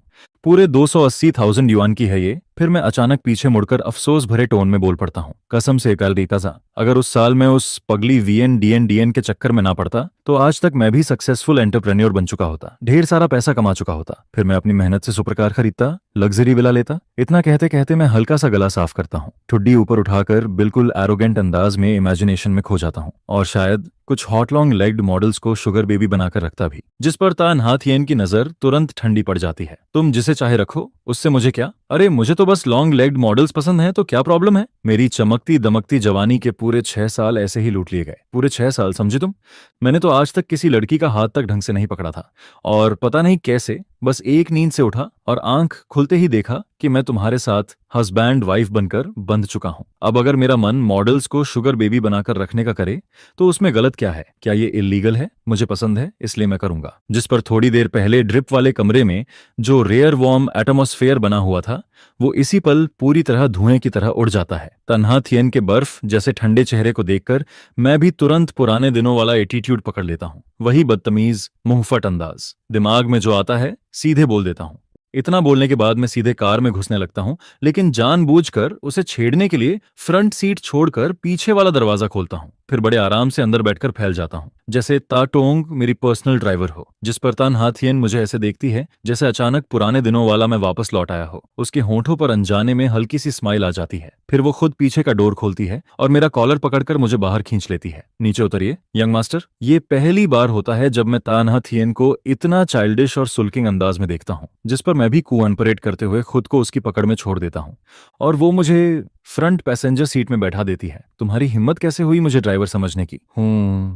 मेरे जैसे हैंडसम यंग मास्टर की ड्राइवर बनना भी तुम्हारे लिए ब्लेसिंग है। अंदर ही अंदर खुश हो रही होगी। जिस पर तान्हा थियन और बहस नहीं करती, बस क्वाइटली कार स्टार्ट करती है। लग्जरी कार रात की सड़क चीरती हुई सीधे ता फैमिली विला की तरफ निकल जाती है। जैसे ही कार घर के बाहर रुकती है, मैं फिर से नाटक शुरू कर देता हूँ। सीट पर फैलकर स्टीयरिंग पकड़ लेता हूँ और नीचे उतरने से मना कर देता हूँ, जिस पर तन्हा थियन मजबूर होकर बच्चों जैसी टग ऑफ वॉर शुरू कर देती है। मेरा हाथ पकड़कर मुझे खींचते हुए अंदर ले जाती है। गेट पर खड़े सर्वेंट्स ये सब देखकर शॉक रह जाते हैं। उन्होंने कभी अपने मालिक और मालकिन को ऐसे प्यार भरे अंदाज में साथ नहीं देखा था। कुछ दिन पहले तक दोनों का रिश्ता आग और पानी जैसा था। एक दूसरे को देखते ही या तो कोल्ड वॉर शुरू हो जाती थी या जोरदार लड़ाई। लेकिन आज दोनों बिल्कुल बदल चुके लग रहे थे। एक लगातार शरारत कर रहा था और दूसरी उसे देखकर प्यार से मुस्कुरा रही थी, जिस पर सर्वेंट्स के मन में एक ही ख्याल आता है, शायद इतने सालों की जमी बर्फ आखिरकार पिघलने वाली है। तान्हा थियन बिना किसी झिझक के मेरा हाथ पकड़कर हॉलवे से होते हुए सीधे मास्टर बेडरूम तक ले जाती है। फिर मुझे सॉफ्टली बेड पर धक्का देकर बैठा देती है, लेकिन खुद उसके गाल अचानक लाल हो जाते हैं। उसकी ये अनएक्सपेक्टेड जेंटलनेस देखकर मैं कुछ सेकंड के लिए ब्लैंक हो जाता हूँ। फिर बिना सोचे बोल पड़ता हूँ, तुम काफी बदल गई हो। क्या तुम इनडायरेक्ट तरीके से मुझे बूढ़ी बोल रहे हो? भूलना मत, हम दोनों सेम एज के हैं। ऊपर से मैं तुमसे पूरा 1 हफ्ता बड़ा हूँ। तो मतलब तुम कहना चाहती हो कि मैं ओल्ड हो गया हूँ? मैंने ऐसा कब कहा? जिस पर तन्हाथियन वार्डरोब की तरफ चली जाती है। उसके होंठों पर हल्की स्माइल बनी रहती है। पहले जाकर नहा लो, हम दोनों साथ में सोएंगे। मेरे दिमाग में तुरंत अजीब अजीब इमेजिनेशन दौड़ने लगती है, जिस पर मैं सस्पिशियस होकर पूछ बैठता हूँ, हाँ, और जरूरत पड़ी तो मैं तुम्हें बांध भी दूंगी। क्या पता आधी रात को भाग जाओ। ये इलीगल डिटेंशन है, मैं पुलिस बुलाऊंगा। ठीक है, बुला लो, हम लीगली मैरिड हैं। मैं पुलिस को बोल दूंगी कि ये हस्बैंड वाइफ का प्राइवेट गेम है, देखना वो बीच में पड़ते हैं या नहीं। तन्हाथियन, तुम पूरी फीमेल हुलियन हो। जब मैं बाथरूम से निकलता हूँ तब मैंने सिर्फ नाइट सूट पहन रखा होता है, जिस पर तन्हाथियन एक पल के लिए ऑकवर्ड हो जाती है, फिर तुरंत उठकर खुद बाथरूम में चली जाती है। उसी समय बाहर रखा फोन अचानक चमक उठता है। ताटोंग, बिडिंग प्रोजेक्ट का रिजल्ट आ गया, हम जीत गए, वीएन फैमिली खत्म हो गई। तन्हाथियन जल्दी जल्दी नहाकर बाहर निकलती है, लेकिन जैसे ही वो बेडरूम में आती है उसका दिल अचानक डूब जाता है, क्योंकि कमरे में मैं कहीं दिखाई नहीं देता। उसका चेहरा तुरंत सफेद पड़ जाता है, जैसे किसी ने उसे बर्फीले कुएं में धक्का दे दिया हो। वो फिर से गायब हो गया। उसका शरीर हल्का कांपने लगता है, कोई जवाब नहीं आता। एक बुरी फीलिंग उसे अंदर से डुबाने लगती है। क्यूथन, जल्दी जाओ और उसे ढूंढ कर लाओ, अभी। तभी हॉलवे के आखिर से क्लिक की आवाज आती है। गेस्ट रूम का दरवाजा खुलता है। चिल्लाना बंद करोगी? मैं इरिटेशन भरे चेहरे के साथ बाहर आता हूँ। आधी रात में आत्मा बुला रही हो क्या? लोगों को सोने भी दोगी? जिस पर मुझे सामने देखकर तन्हाथियन आखिर राहत की सांस लेती है। मैं उसकी ऑलमोस्ट टूट चुकी हालत देखता हूँ और अंदर से थोड़ा गिल्टी फील करने लगता हूँ। मुझे अचानक कॉलेज वाला दिन याद आ जाता है, जब मेरे पैर में मोच आई थी और तन्हाथियन मुझे इन्फर्मरी तक लेकर गई थी। उस वक्त भी वो लगातार डांट रही थी, बहुत हीरो बनते हो ना तुम, अब भुगतो। पैर मुड़ गया फिर भी एटीट्यूड कम नहीं होता, सावधान रहना वरना दूसरा पैर भी तुड़वा लोगे। उसकी बात खत्म होने से पहले ही मैंने जानबूझकर पैर हिलाया था, जिस पर वो तुरंत चुप हो गई थी।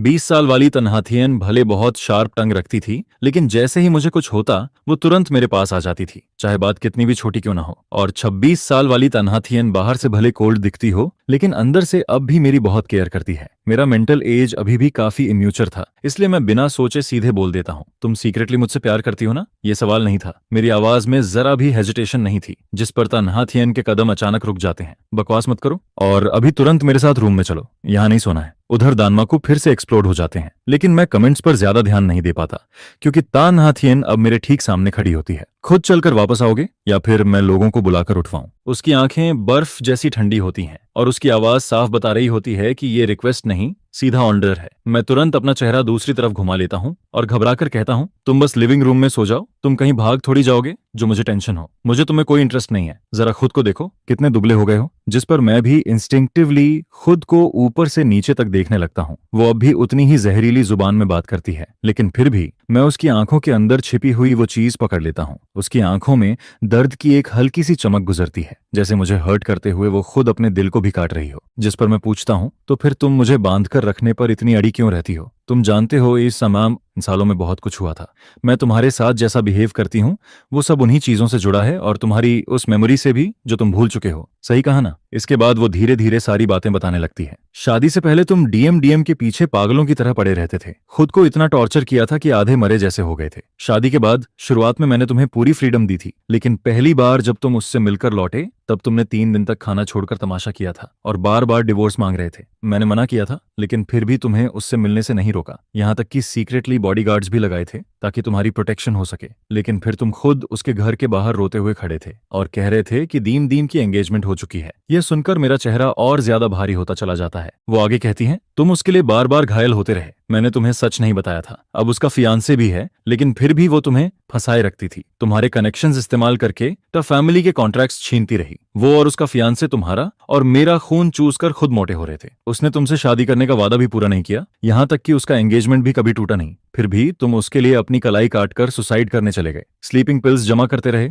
बार बार मरने की जिद करते रहे, यहाँ तक कि उसके बचपन के दोस्त को किडनी चाहिए थी और तुम खुशी खुशी अपनी किडनी डोनेट करने तक को तैयार हो गए थे। जिस पर वो गहरी सांस लेकर कहती है, अगर मैंने तुम्हें रोककर घर में बंद न किया होता तो आज तुम सिर्फ इतने कमजोर नहीं होते, बल्कि कब के हड्डियों का ढांचा बन चुके होते। उस दिन के बाद से दिन में मैंने लोगों से तुम्हारी निगरानी करवाई और रात में तुम्हें बांधकर अपने साथ सुलाने लगी ताकि तुम भाग ना सको। मैं पूरी तरह सुन्न पड़ जाता हूँ। वो मैं था क्या? मैं इतना बड़ा इडियट था? जितना ज्यादा मैं सुनता हूँ मेरा चेहरा उतना ही बदसूरत होता जाता है। मेरी पूरी वर्ल्ड व्यू हिलने लगती है। मुझे तो लगने लगता है कि इस नॉवेल के ऑथर का दिमाग ही खराब था। मैं इस बात को किसी भी तरह डाइजेस्ट नहीं कर पा रहा था, लेकिन फिर वो अचानक कहती है, अब तो तुम्हें कुछ याद भी नहीं है तो मुझे फर्क नहीं पड़ता। जिस पर मैं भी तुरंत खुद को जस्टिफाई करते हुए बोल पड़ता हूँ, लेकिन अब तो मैं सब भूल चुका हूँ ना। कौन जानता है कब तुम्हें फिर सब याद आ जाए और तुम फिर वही मरने मारने वाले ड्रामे शुरू कर दो। इसलिए तुम्हें मेरे कमरे में ही रहना पड़ेगा। बेकार की रेजिस्टेंस मत करो।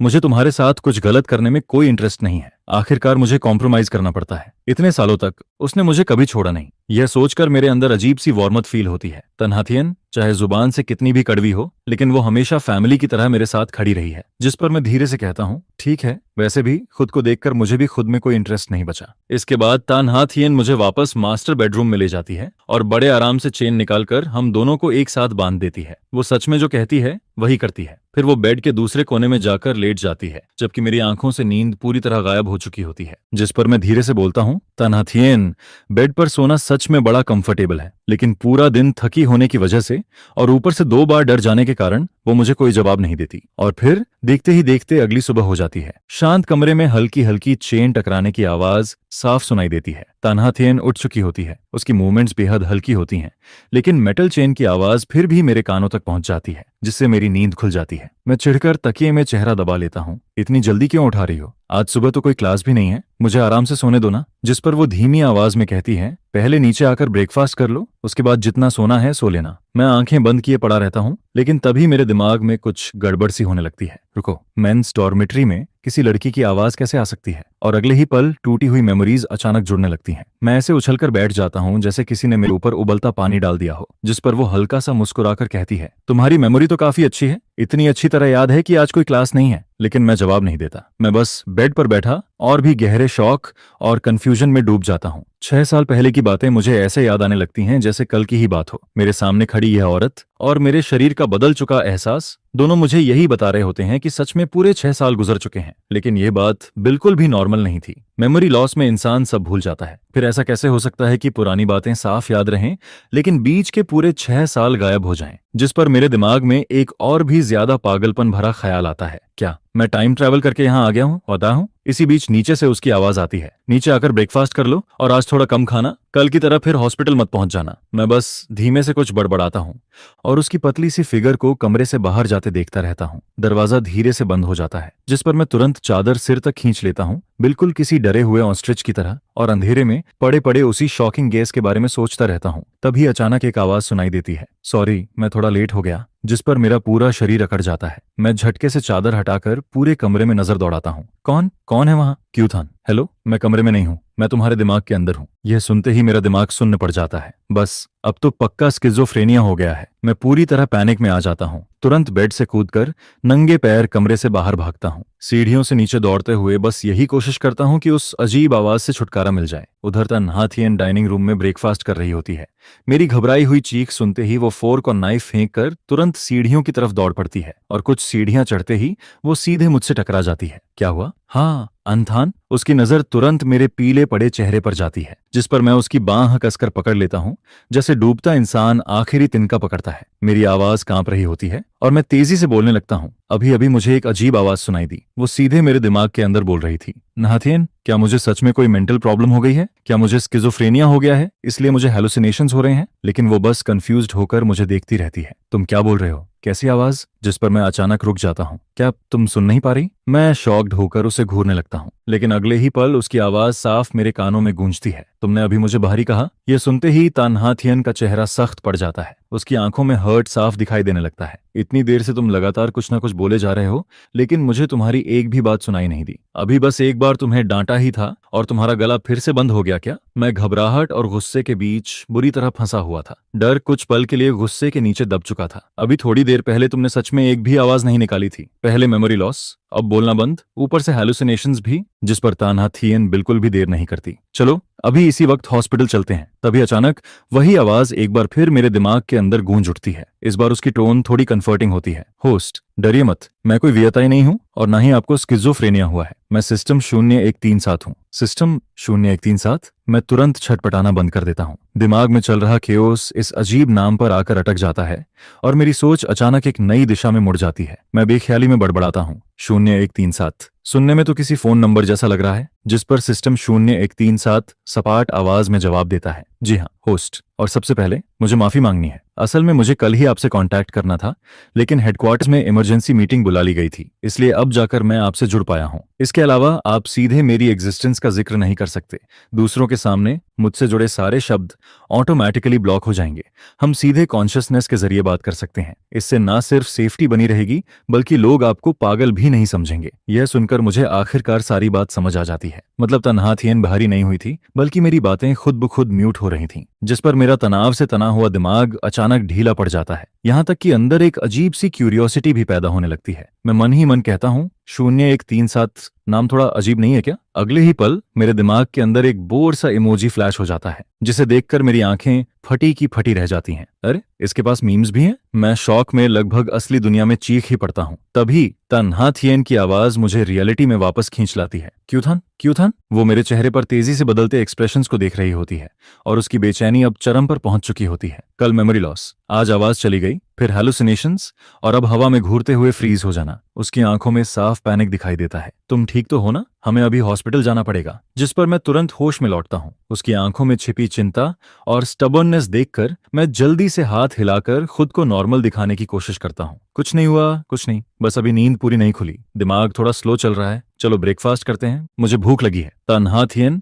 मुझे शक भरी नजरों से देखती है, लेकिन ब्रेकफास्ट खत्म होने के बाद कंपनी जाने से पहले भी वो फैमिली डॉक्टर को बुलाना नहीं भूलती। इसी दौरान जब डॉक्टर मेरा चेकअप कर रहा होता है, तभी एक मिडिल एज्ड आदमी रोते हुए अंदर घुस आता है। प्लीज मिस से मेरे लिए 2 शब्द कह दीजिए, मुझे नौकरी से मत निकलवाइए। मैं पूरी तरह घबरा जाता हूँ। आखिर मेरी मेंटल एज अभी भी 20 साल वाले लड़के जैसी ही थी। किसी बड़े आदमी को मेरे सामने घुटनों पर गिरते देखना मेरे लिए बहुत भारी था, जिस पर मैं जल्दी से उसे उठाने की कोशिश करता हूँ। पहले उठिए, आराम से बताइए क्या हुआ है। वो रोते हुए कहता है, सर घर में बूढ़े माँ बाप हैं और 2 बेटे अभी यूनिवर्सिटी में पढ़ रहे हैं, मैं ये जॉब नहीं खो सकता। उधर बॉडीगार्ड्स पहले ही विला की सारी सिचुएशन तन्हा थियन को रिपोर्ट कर चुके होते हैं। कल ही बदला गया नया नंबर उसी दिन डीएम तक पहुंच गया था। इसका मतलब साफ था, घर के अंदर कोई स्पाई मौजूद था। दीम एक तरफ कंपनी की खबरें निकाल रही थी और दूसरी तरफ हायन थान को लगातार फंसाए रख रही थी, जैसे तन्हा थियन नाम की कोई चीज इस दुनिया में हो ही ना। लेकिन मैं उस आदमी की हरकतें सुनने के बाद उसके लिए बची हुई थोड़ी सिंपैथी भी खो देता हूँ। एक ऐसा इंसान जो अपने मालिक को बेच सकता है, उसे अपने पास रखना मतलब खुद के नीचे बॉम्ब दबाकर बैठना था। आज तुम तन्हा थियन को बेट्रे कर रहे हो, कल किसी और को भी बेच दोगे। आज इन्फॉर्मेशन लीक हुई है, कल किसी की जान भी जा सकती है। जिस पर मैं ठंडी आवाज में कहता हूँ, तुम जैसे लोगों को तो फैमिली अपने पास नहीं रख सकती। तुम्हें मार्केट स्टैंडर्ड के हिसाब से सैलरी मिल जाएगी, लेकिन अगर तुमने यहाँ रोना धोना जारी रखा तो कंपनी रूल्स तोड़ने के लिए ल्यूजेट भी हो सकता है। बॉडीगार्ड्स मेरी कही हुई हर बात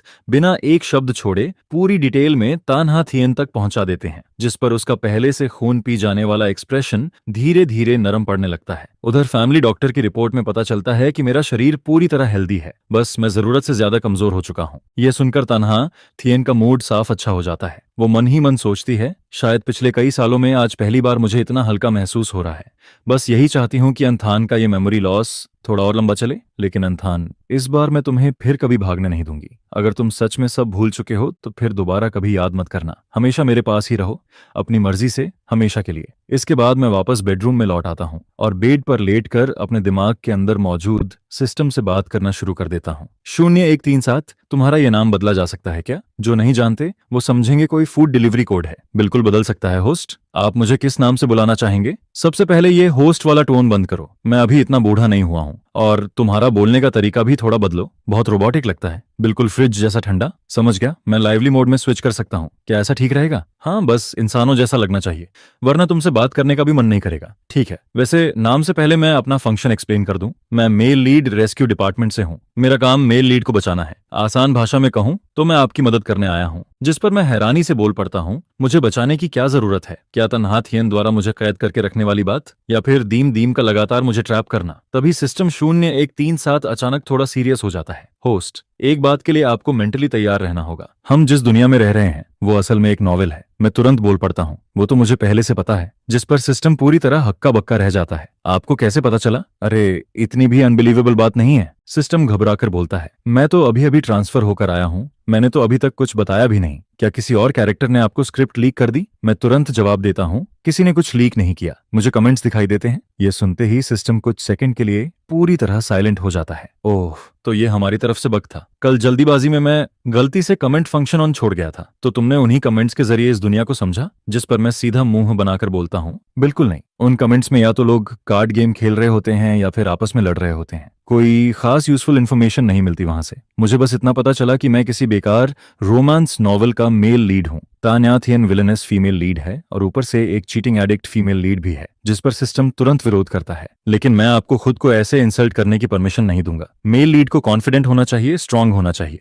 ये पूरी दुनिया आपके लिए बनी है। फीमेल लीड और फीमेल सपोर्टिंग कैरेक्टर दोनों को सीरियसली रिफ्लेक्ट करना चाहिए। मैं तुरंत मुंह बनाकर बोल पड़ता हूँ, तुम्हें सच में लगता है कि मैं इस दुनिया का सेंटर हूँ? फिर सारे रिसोर्सेज, कनेक्शंस और फायदे हमेशा फीमेल लीड के पास क्यों जाते हैं? और मेरी हालत देखो, मैं इतना दुबला हो चुका हूँ कि खुद अपनी हड्डियां चुभती हैं। जिस पर सिस्टम थोड़ा ऑकवर्ड होकर जवाब देता है, ये नॉवेल बहुत पुराने ट्रॉप वाला है, वही टॉक्सिक लव, अब्यूज, ट्रेजेडी और सफरिंग वाला स्टाइल। लेकिन अब ये ट्रेंड आउटडेटेड हो चुका है। नोवेल वर्ल्ड्स लगातार रिकार्निएट होते रहते हैं, लेकिन पिछले कुछ साइकिल से ये छोटा वर्ल्ड धीरे धीरे अपनी ओरिजिनल ट्रैजेक्टरी से बाहर जा रहा है। खासकर पिछले साइकिल में विलेनिस पूरी तरह ब्लैकन हो गई थी। उसने सीधे फीमेल लीड को खत्म कर दिया और फिर आपके सामने खुद भी सुसाइड कर लिया। उसके बाद मेन कैरेक्टर पूरी तरह कोलैप्स हो गया और दुनिया को मजबूरी में रीस्टार्ट करना पड़ा। लेकिन इस बार के रीइंकार्नेशन में भी विलेनिस की एक्शंस फिर अब नॉर्मल होती जा रही हैं। मैं तुरंत चौंक कर बीच में रोक देता हूँ, रुको, तुमने अभी क्या कहा? मैं मर गया था? मैं मेल लीड हूं ना, फिर मैं कैसे मर सकता हूँ? आखिर इस दुनिया का असली सेंटर कौन है? फीमेल लीड क्या ऑथर की असली बेटी है और मेल लीड कूड़े से उठाया हुआ बच्चा? जितना बोलता हूँ उतना ही गुस्सा बढ़ता जाता है। क्यों मरूं मैं? मुझे क्यों मरना पड़े? अगर मरना ही पड़ा तो उससे पहले उस ग्रीन टी बिच दीम दीम को भी साथ लेकर डूबूंगा। तभी सिस्टम 0-1-3-7 के अंदर अचानक वार्निंग अलार्म बजने लगते हैं। Alert alert, host alert alert. Host की इमोशंस अनस्टेबल हो रही हैं, जिस पर वो जल्दी से मुझे शांत कराने लगता है। होस्ट काम डाउन, हम यहाँ आपकी मदद करने आए हैं, हमारा काम आपको हैप्पी एंडिंग दिलाना है। मैं तुरंत तुनक कर बोलता हूँ, अगर तुम्हारा मतलब ओरिजिनल प्लॉट को वापस सीधा करके मुझे और डीएमडी को हैप्पी एंडिंग देना है तो उससे अच्छा मैं अभी जाकर उसे चाकू मार दूं। ऐसा डिस्गस्टिंग एंडिंग देखकर आखिर कौन खुश होगा? ऐसी औरत को पसंद ही कौन करेगा? ऑथर को इतना ही प्यार है उससे तो खुद उसके साथ जिंदगी गुजारे। जिस पर सिस्टम जल्दी से समझाने लगता है, calm down, male lead department का अथॉरिटी लेवल बहुत हाई है और वैसे भी अब वो टॉक्सिक एंडिंग वाला ट्रेंड खत्म हो चुका है। आप अपना एंडिंग खुद चूज कर सकते हैं, चाहे विलेनिस को फाइनल विनर बनाइए या फिर अकेले रहने वाले कोल्ड मेल लीड का रास्ता चुन लीजिए। यह सुनकर मैं थोड़ा शांत होता हूँ। अब बात कुछ सुनने लायक लगी। मैं बस एक हैप्पी रियूनियन एंडिंग चाहता हूँ। फिर मैं थोड़ा सोच कर कहता हूँ, अब से तुम्हारा नाम डॉनवियन होगा, कैसा लगा? जिस पर सिस्टम खुशी से जवाब देता है, कोई प्रॉब्लम नहीं होस्ट, हमारा लक्ष्य ही परफेक्ट हैप्पीनेस है, आगे भी अच्छे से साथ काम करेंगे। मैं तुरंत अगला सवाल पूछता हूँ, लेकिन तुमने अभी तक ये नहीं बताया कि तुम्हारे फंक्शंस क्या हैं? तुम मेरी हेल्प कैसे करोगे? तुम्हारा वो कमेंट फंक्शन तो मदद कम इरिटेशन ज्यादा देता है, सारे लोग दिन भर लड़ते रहते हैं। जिस पर डॉनवियन तुरंत माफी मांगता है, सॉरी होस्ट, अभी बंद करता हूँ, बाद में अगर देखना चाहो तो सबकॉन्शियसनेस में जाकर खुद इनेबल कर सकते हो। इसके अलावा आपको मेन मिशंस पूरे करने होंगे, हर स्टेज कंप्लीट होने पर रिवॉर्ड्स अनलॉक होंगे। सबसे बड़ा अंतिम रिवॉर्ड है सफेद बालों तक साथ निभाने वाला प्यार। अगर आपके पास लवर ना भी हो तब भी अकेले शांति से बूढ़े होने तक जीना अपने आप में एक ग्रैंड रिवॉर्ड माना जाएगा। मैं थोड़ा सस्पिशियस होकर पूछता हूँ, और अगर मेरी किस्मत खराब हुई और जिस इंसान को मैं चुनूं वही मुझे बिट्रे कर दे? जिस पर डॉनवियन तुरंत जवाब देता है, तो आप किसी भी समय पार्टनर बदल सकते हैं, नया चुना गया इंसान उसी रिवॉर्ड इनहेरिटेंस को आगे कैरी करेगा। मेल लीड सिस्टम हमेशा मेल लीड को फर्स्ट प्रायोरिटी देता है। यह सुनकर मैं काफी सेटिस्फाइड महसूस करता हूँ, लेकिन फिर मेरे दिमाग में एक और सवाल आता है। 2 दिन पहले तक मैं यूनिवर्सिटी स्टूडेंट था, फिर अचानक अब मैं 4 साल से मैरिड कैसे हूँ? ये आखिर हुआ कैसे? जिस पर डॉनवियन ऑकवर्ड होकर हंसता है। वो पहले मेरी एक्सप्लेनेशन सुनिए। स्टोरी शुरू होने के समय मैं आपको मेन हेडक्वार्टर्स लेकर गया था ताकि सर्वर कनेक्शन किया जा सके। आखिर नॉवेल कैरेक्टर्स को पूरी कहानी की अवेयरनेस नहीं होती, लेकिन अपग्रेड प्रोसेस में मैंने थोड़ा ज्यादा टाइम ले लिया। असल में हमें यहाँ 6 साल पहले पहुंचना चाहिए था, लेकिन हेडक्वार्टर्स का इंटरनेट बहुत लैग कर रहा था, जिससे मेरा अपग्रेड डिले हो गया। वहां का एक दिन इस छोटे वर्ल्ड के 1 साल के बराबर होता है। मैंने सोचा था ज्यादा से ज्यादा हम तुम्हारी शादी के समय लौटेंगे, लेकिन लौटते लौटते हालत इससे भी खराब हो गई। मैं तुरंत माथा पकड़ लेता हूँ। मैं खुद यूनिवर्सिटी स्टूडेंट हूँ और तुम भी, ऊपर से तुम्हारा सिस्टम इतना यूजलेस निकला। आखिर अपग्रेड में कर क्या रहे थे? जिस पर डॉनवियन थोड़ा शर्मिंदा होकर बोलता है, मैं इसी साल सिस्टम यूनिवर्सिटी से ग्रेजुएट हुआ हूँ और आप मेरे पहले होस्ट हैं। मैं तुरंत शॉक्ड होकर चीख पड़ता हूँ, क्या तुम भरोसेमंद हो भी या नहीं? अब तो मुझे तुम्हारी कैपेबिलिटी पर सीरियसली डाउट होने लगा है। लेकिन डॉनवियन पूरी सिंसेरिटी से जवाब देता है, मुझे खुद पर भरोसा है, मैं गारंटी देता हूँ कि आपको हैप्पीनेस मिलेगी। मैं कुछ देर चुप रहता हूँ, फिर धीरे से पूछता हूँ, तो इन 6 सालों में क्या मैं एग्जिस्ट करता था? जिस पर वो समझाता है, बिल्कुल, ये वर्ल्ड हमेशा से आपके साथ मौजूद था और नॉवेल प्लॉट के हिसाब से चलता रहा। इन 6 सालों तक वर्ल्ड प्रोग्राम खुद ऑटोमेटिकली चलता रहा, इंसानों की भाषा में कहें तो ऑटो प्ले मोड। यह सुनकर मैं और कंफ्यूज्ड हो जाता हूँ। अगर सब ऑटो मोड में चल सकता था तो फिर मेरी जरूरत ही क्या थी? लॉजिक से देखें तो कहानी में मैं वैसे ही बिहेव करता, ऑटो मोड भी वही रूट फॉलो कर रहा था, तो फिर मेरे और उस ऑटो वर्जन में फर्क क्या है? ऊपर से वो सब एक्शंस मेरी असली पर्सनालिटी से बिल्कुल अलग हैं। वो चीजें मैं कभी नहीं कर सकता। जिस पर डॉनवियन धीरे से जवाब देता है, डिफरेंस ये है कि ऑटो कंट्रोल्ड बॉडी को दर्द महसूस नहीं होता, ना इमोशंस होते हैं ना थॉट्स, लेकिन आपको होते हैं। मैं तुरंत जोर से बोल पड़ता हूँ, अगर मेरे पास इमोशंस और थॉट्स हैं तो मैं इतनी स्टूपिड चीजें कभी नहीं करता। मत कहो कि वो मैं था, वो बिल्कुल मैं नहीं था। दूसरे लोग स्क्रिप्ट खत्म करके लॉग आउट कर जाते हैं, लेकिन तुम अलग हो। तुम्हारा बिगिनिंग और एंडिंग दोनों प्लॉट से फ्री हैं। सिर्फ बीच का हिस्सा जबरदस्ती कंट्रोल किया गया था। जिसे लोग मैनिपुलेट कर रहे थे वो असली मैं नहीं था, वो बस लकड़ी की कठपुतली थी। वो स्क्रिप्ट के हिसाब से जी रहा था, अपनी मर्जी से नहीं। स्टोरी वाला मैं और अभी वाला मैं दोनों पूरी तरह अलग इंसान हैं। उसकी सोच और एक्शंस को मैं बिल्कुल समझ नहीं सकता। बार बार मुझसे बेवकूफियां करवाना, एक दो बार तक तो ठीक है, लेकिन हर बार एक जैसी स्टुपिडिटी करना इम्पॉसिबल है। जिस पर डॉनवियन धीरे से कहता है, अगर आपको लगता है कि स्क्रिप्ट वाला इंसान आप नहीं थे तो ये बिल्कुल नॉर्मल बात है। जो इंसान स्क्रिप्ट के बंधन में बंधकर मर गया था वो असल में तुम्हारा रियल रूप था ही नहीं। सिर्फ वही रूप जहां तुम अपनी मर्जी से आजाद होकर जीते हो, वही तुम्हारा रियल सेल्फ है। चाहे कुछ भी हो जाए, मैं उन 6 सालों को कभी अपना नहीं मानूंगा। सच में दिमाग पूरी तरह खराब हो गया था। मैं ऐसा बेहुदा काम कर ही नहीं सकता। सही याद आया, तुम्हारी एबिलिटी क्या है? मेरी एबिलिटी है टाइम को 3 बार पीछे घुमाना। अभी तुरंत मुझे 6 साल पहले वापस भेजो, हम मिशन को वहीं से शुरू करेंगे। जिस पर सिस्टम कहता है कि टाइम रिवाइंड सिर्फ थोड़े समय के लिए ही किया जा सकता है। ठीक है, तब फिलहाल इस स्किल को संभाल कर रखते हैं। वैसे मेन क्वेस्ट का नॉर्मल स्टेज क्या है? तुमने कहा ये मेन क्वेस्ट है, मतलब मेन क्वेस्ट के अलावा साइड क्वेस्ट भी होंगे, सही कहा ना? और क्या रिवॉर्ड में ब्लाइंड बॉक्स मिलता है? उसके अंदर क्या निकल सकता है? जिस पर वो जवाब देता है कि ये बात मुझे भी नहीं पता। साइड क्वेस्ट उन कैरेक्टर्स के हिसाब से ट्रिगर होंगे जिनसे तुम मिलोगे। उन्हें रैंडम तरीके से जारी किया जाएगा और तुम चाहो तो उन्हें कर सकते हो या इग्नोर भी कर सकते हो। यह सुनकर मुझे थोड़ा इंटरेस्ट आने लगता है। असल में इस प्रॉफिट वाले प्रोजेक्ट को जीतकर अपने हाथ में लेना सीधा मतलब था कि द फैमिली बाकी अनगिनत कंपनीज के बीच अपना रास्ता तोड़कर बाहर निकल आएगी। जिस पर उसी रात जब वीएनडीएन को टेंडर का रिजल्ट पता चलता है, वो खुद को वीएन कॉर्पोरेशन की बिल्डिंग के सबसे ऊपर वाले प्रेसिडेंट ऑफिस में बंद कर लेती है। पूरे फ्लोर पर उस समय सिर्फ वही अकेली मौजूद होती है। टेंडर रिजल्ट वाला ईमेल अभी भी कंप्यूटर स्क्रीन पर ठंडे तरीके से चमक रहा होता है और हर एक वर्ड उसकी आंखों में सुई की तरह चुभता रहता है। जिसके बाद वो धीरे से उठती है और floor to ceiling glass window के सामने जाकर हाई सिटी का चमकता हुआ नाइट व्यू देखने लगती है। वो जमीन जिसे वो पहले से अपनी कमर्शियल टेरिटरी का हिस्सा मान चुकी थी, अब जैसे उसकी नाकामी का मजाक उड़ा रही होती है। जिस पर वो पागलों की तरह सामान तोड़ना शुरू कर देती है। काफी देर तक गुस्सा निकालने के बाद वो हांफते हुए उस बिखरे हुए ऑफिस के बीच खड़ी रहती है।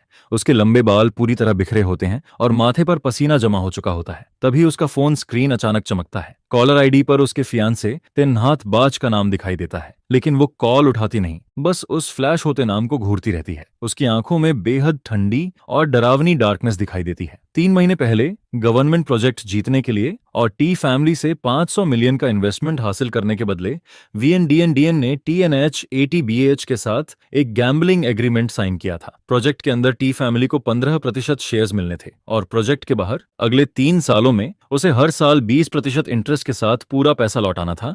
साथ ही अपनी खुद की 8% ओरिजिनल शेयर्स को मॉर्गेज भी रखना था। इतना ही नहीं, उसने अपने पिता वीएन फोंग थाई के सामने मिलिट्री ऑर्डर तक साइन कर दिया था। हालांकि वीएन फोंग थाई अब फ्रंट लाइन से हट चुका था, लेकिन इस सेकंड टियर पावर सर्कल में सिर्फ ताकत को रिस्पेक्ट मिलता था। फैमिली फीलिंग्स की किसी को परवाह नहीं थी। ऊपर से घर में पहले ही बहुत सारे बच्चे थे और बाहर भी नाजायज औलादों की भरमार थी। इस बार वीएनडीएन की इतनी बुरी हार के बाद उसकी पोजीशन पूरी तरह हिल चुकी थी। अगली सुबह वीएनडीएनएम जबरदस्ती खुद को संभालती है और अपना मूड ठीक करने की कोशिश करती है। जिसके बाद वो खुद कुछ छोटी टेक कंपनी से कांटेक्ट करती है जिनके साथ पहले पार्टनरशिप की बात चल रही थी। फिर वो कुछ सेकेंडरी प्रोजेक्ट्स को आगे बढ़ाने लगती है ताकि शॉर्ट टर्म रिजल्ट्स दिखाकर अपने पिता का भरोसा वापस जीत सके। दोपहर होते ही तेन्हात बाज के पिता तेचिन बिन्ह का कॉल आ जाता है, बिल्कुल वैसे ही जैसे उसने अंदाजा लगाया था। काफी देर तक दबाव डालने और ताने मारने के बाद कॉल खत्म हो जाता है, जिस पर वियन दीम के चेहरे की मुस्कान तुरंत गायब हो जाती है और उसकी आंखें डरावनी ठंडक से भर जाती हैं। कुछ सेकंड बाद वो फोन को जोर से महंगी डेस्क पर दे मारती है। सच में गुस्से से फट जाऊंगी। अब हर कोई मौका देखकर मुझे लात मारना चाहता है क्या? दूसरी तरफ तन्हा थियन गवर्नमेंट प्रोजेक्ट हासिल करने के बाद पहले से भी ज्यादा बिजी हो चुकी होती है, लेकिन चाहे वो कितनी भी व्यस्त क्यों ना हो, हर घंटे बॉडीगार्ड से भेजी गई मेरी रिपोर्ट जरूर पढ़ती रहती है। वो रिपोर्ट मेरे घर के हालात के बारे में होती है। 3 घंटे बीत चुके होते हैं, लेकिन मैं अभी तक अपने रूम से एक कदम भी बाहर नहीं निकला होता। तन्हा थियन हमेशा से मेरी सबसे ज्यादा चिंता करती आई है, जिस पर उसके दिल में धीरे धीरे शक पैदा होने लगता है। बच्चे अगर जरूरत से ज्यादा शांत रहें तो जरूर कुछ गड़बड़ कर रहे होते हैं, इसलिए वो तुरंत बॉडीगार्ड को दरवाजा नॉक करने और विला जाकर देखने का ऑर्डर देती है। यंग मास्टर, आप अंदर हैं क्या? जिस पर मैं गेम खेलते हुए जवाब देता हूँ, मैं गेम खेल रहा हूँ। क्या हुआ? बॉडीगार्ड तुरंत रिपोर्ट करता है, यंग मास्टर रूम में गेम खेल रहे हैं, कोई प्रॉब्लम नहीं है। यह सुनकर ही तन्हा थियन चैन की सांस लेती है। अगले कुछ दिनों तक दिन में तन्हा थियन कंपनी जाती रहती है और मैं घर पर बैठकर लगातार गेम खेलता रहता हूँ। बीच में मैंने बाहर जाने की कोशिश भी की, लेकिन हर बार तन्हा थियन ने साफ मना कर दिया और फिर रात होते ही हम दोनों उस गोल्डन चेन से बंध जाते हैं और एक बड़े बेड के दोनों किनारों पर 1 मीटर से ज्यादा दूरी पर सोते रहते हैं। सबसे बड़ी परेशानी ये थी कि जल्दी वेट बढ़ाने के लिए मुझे हर दिन एक्स्ट्रा मील्स खाने पड़ते थे, यहाँ तक कि सोने से पहले भी खाना पड़ता था। और जब मुझे वॉशरूम जाना होता तब भी तन्हा थियन को नींद से जगाना पड़ता, जिस पर आधी रात में बार बार उठने की वजह से उसकी स्लीप क्वालिटी लगातार खराब होती जाती है। कुछ समय बाद कंपनी के अंदर भी लोग चुपके चुपके गॉसिप करने लगते हैं कि मैंने उनकी कोल्ड सीईओ प्रिंसेस को पूरी तरह परेशान करके रख दिया है। उधर डीएनएम अपने पिता का भरोसा वापस पाने के लिए छोटी कंपनीज के साथ लगातार पार्टनरशिप्स करने में लगी रहती है। टेंडर हॉल में जब मैंने उसे बुरी तरह डांटा था और फिर उसके कॉल्स इग्नोर किए थे, तब वो काफी बेचैन हो गई थी, लेकिन उसे अब भी यही गलतफहमी थी कि आखिर में मैंने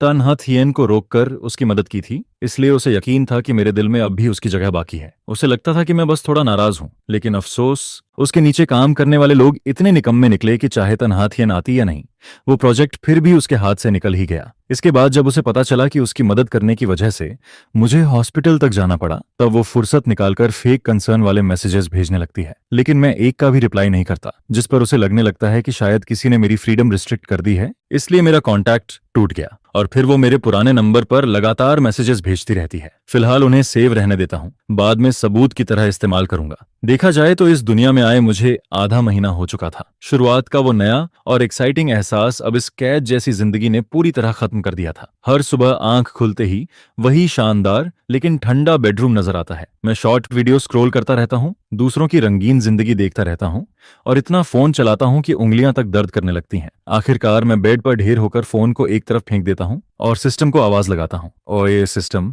ये मेन क्वेस्ट और साइड क्वेस्ट आखिर ट्रिगर होंगे भी या नहीं? मुझे तो किसी इंसान की शक्ल तक देखने को नहीं मिल रही। हर दिन रूम में बंद होकर गेम खेलते खेलते अब मेरा दिमाग खराब होने लगा था। मुझे तो सच में डिप्रेशन होने वाला है। जिस पर सिस्टम कहता है, होस्ट क्यों ना हम चुपके से बाहर भाग चलें। मैं तुरंत जवाब देता हूँ, बाहर भागना मतलब फिर से ओरिजिनल प्लॉट को फॉलो करना हुआ ना।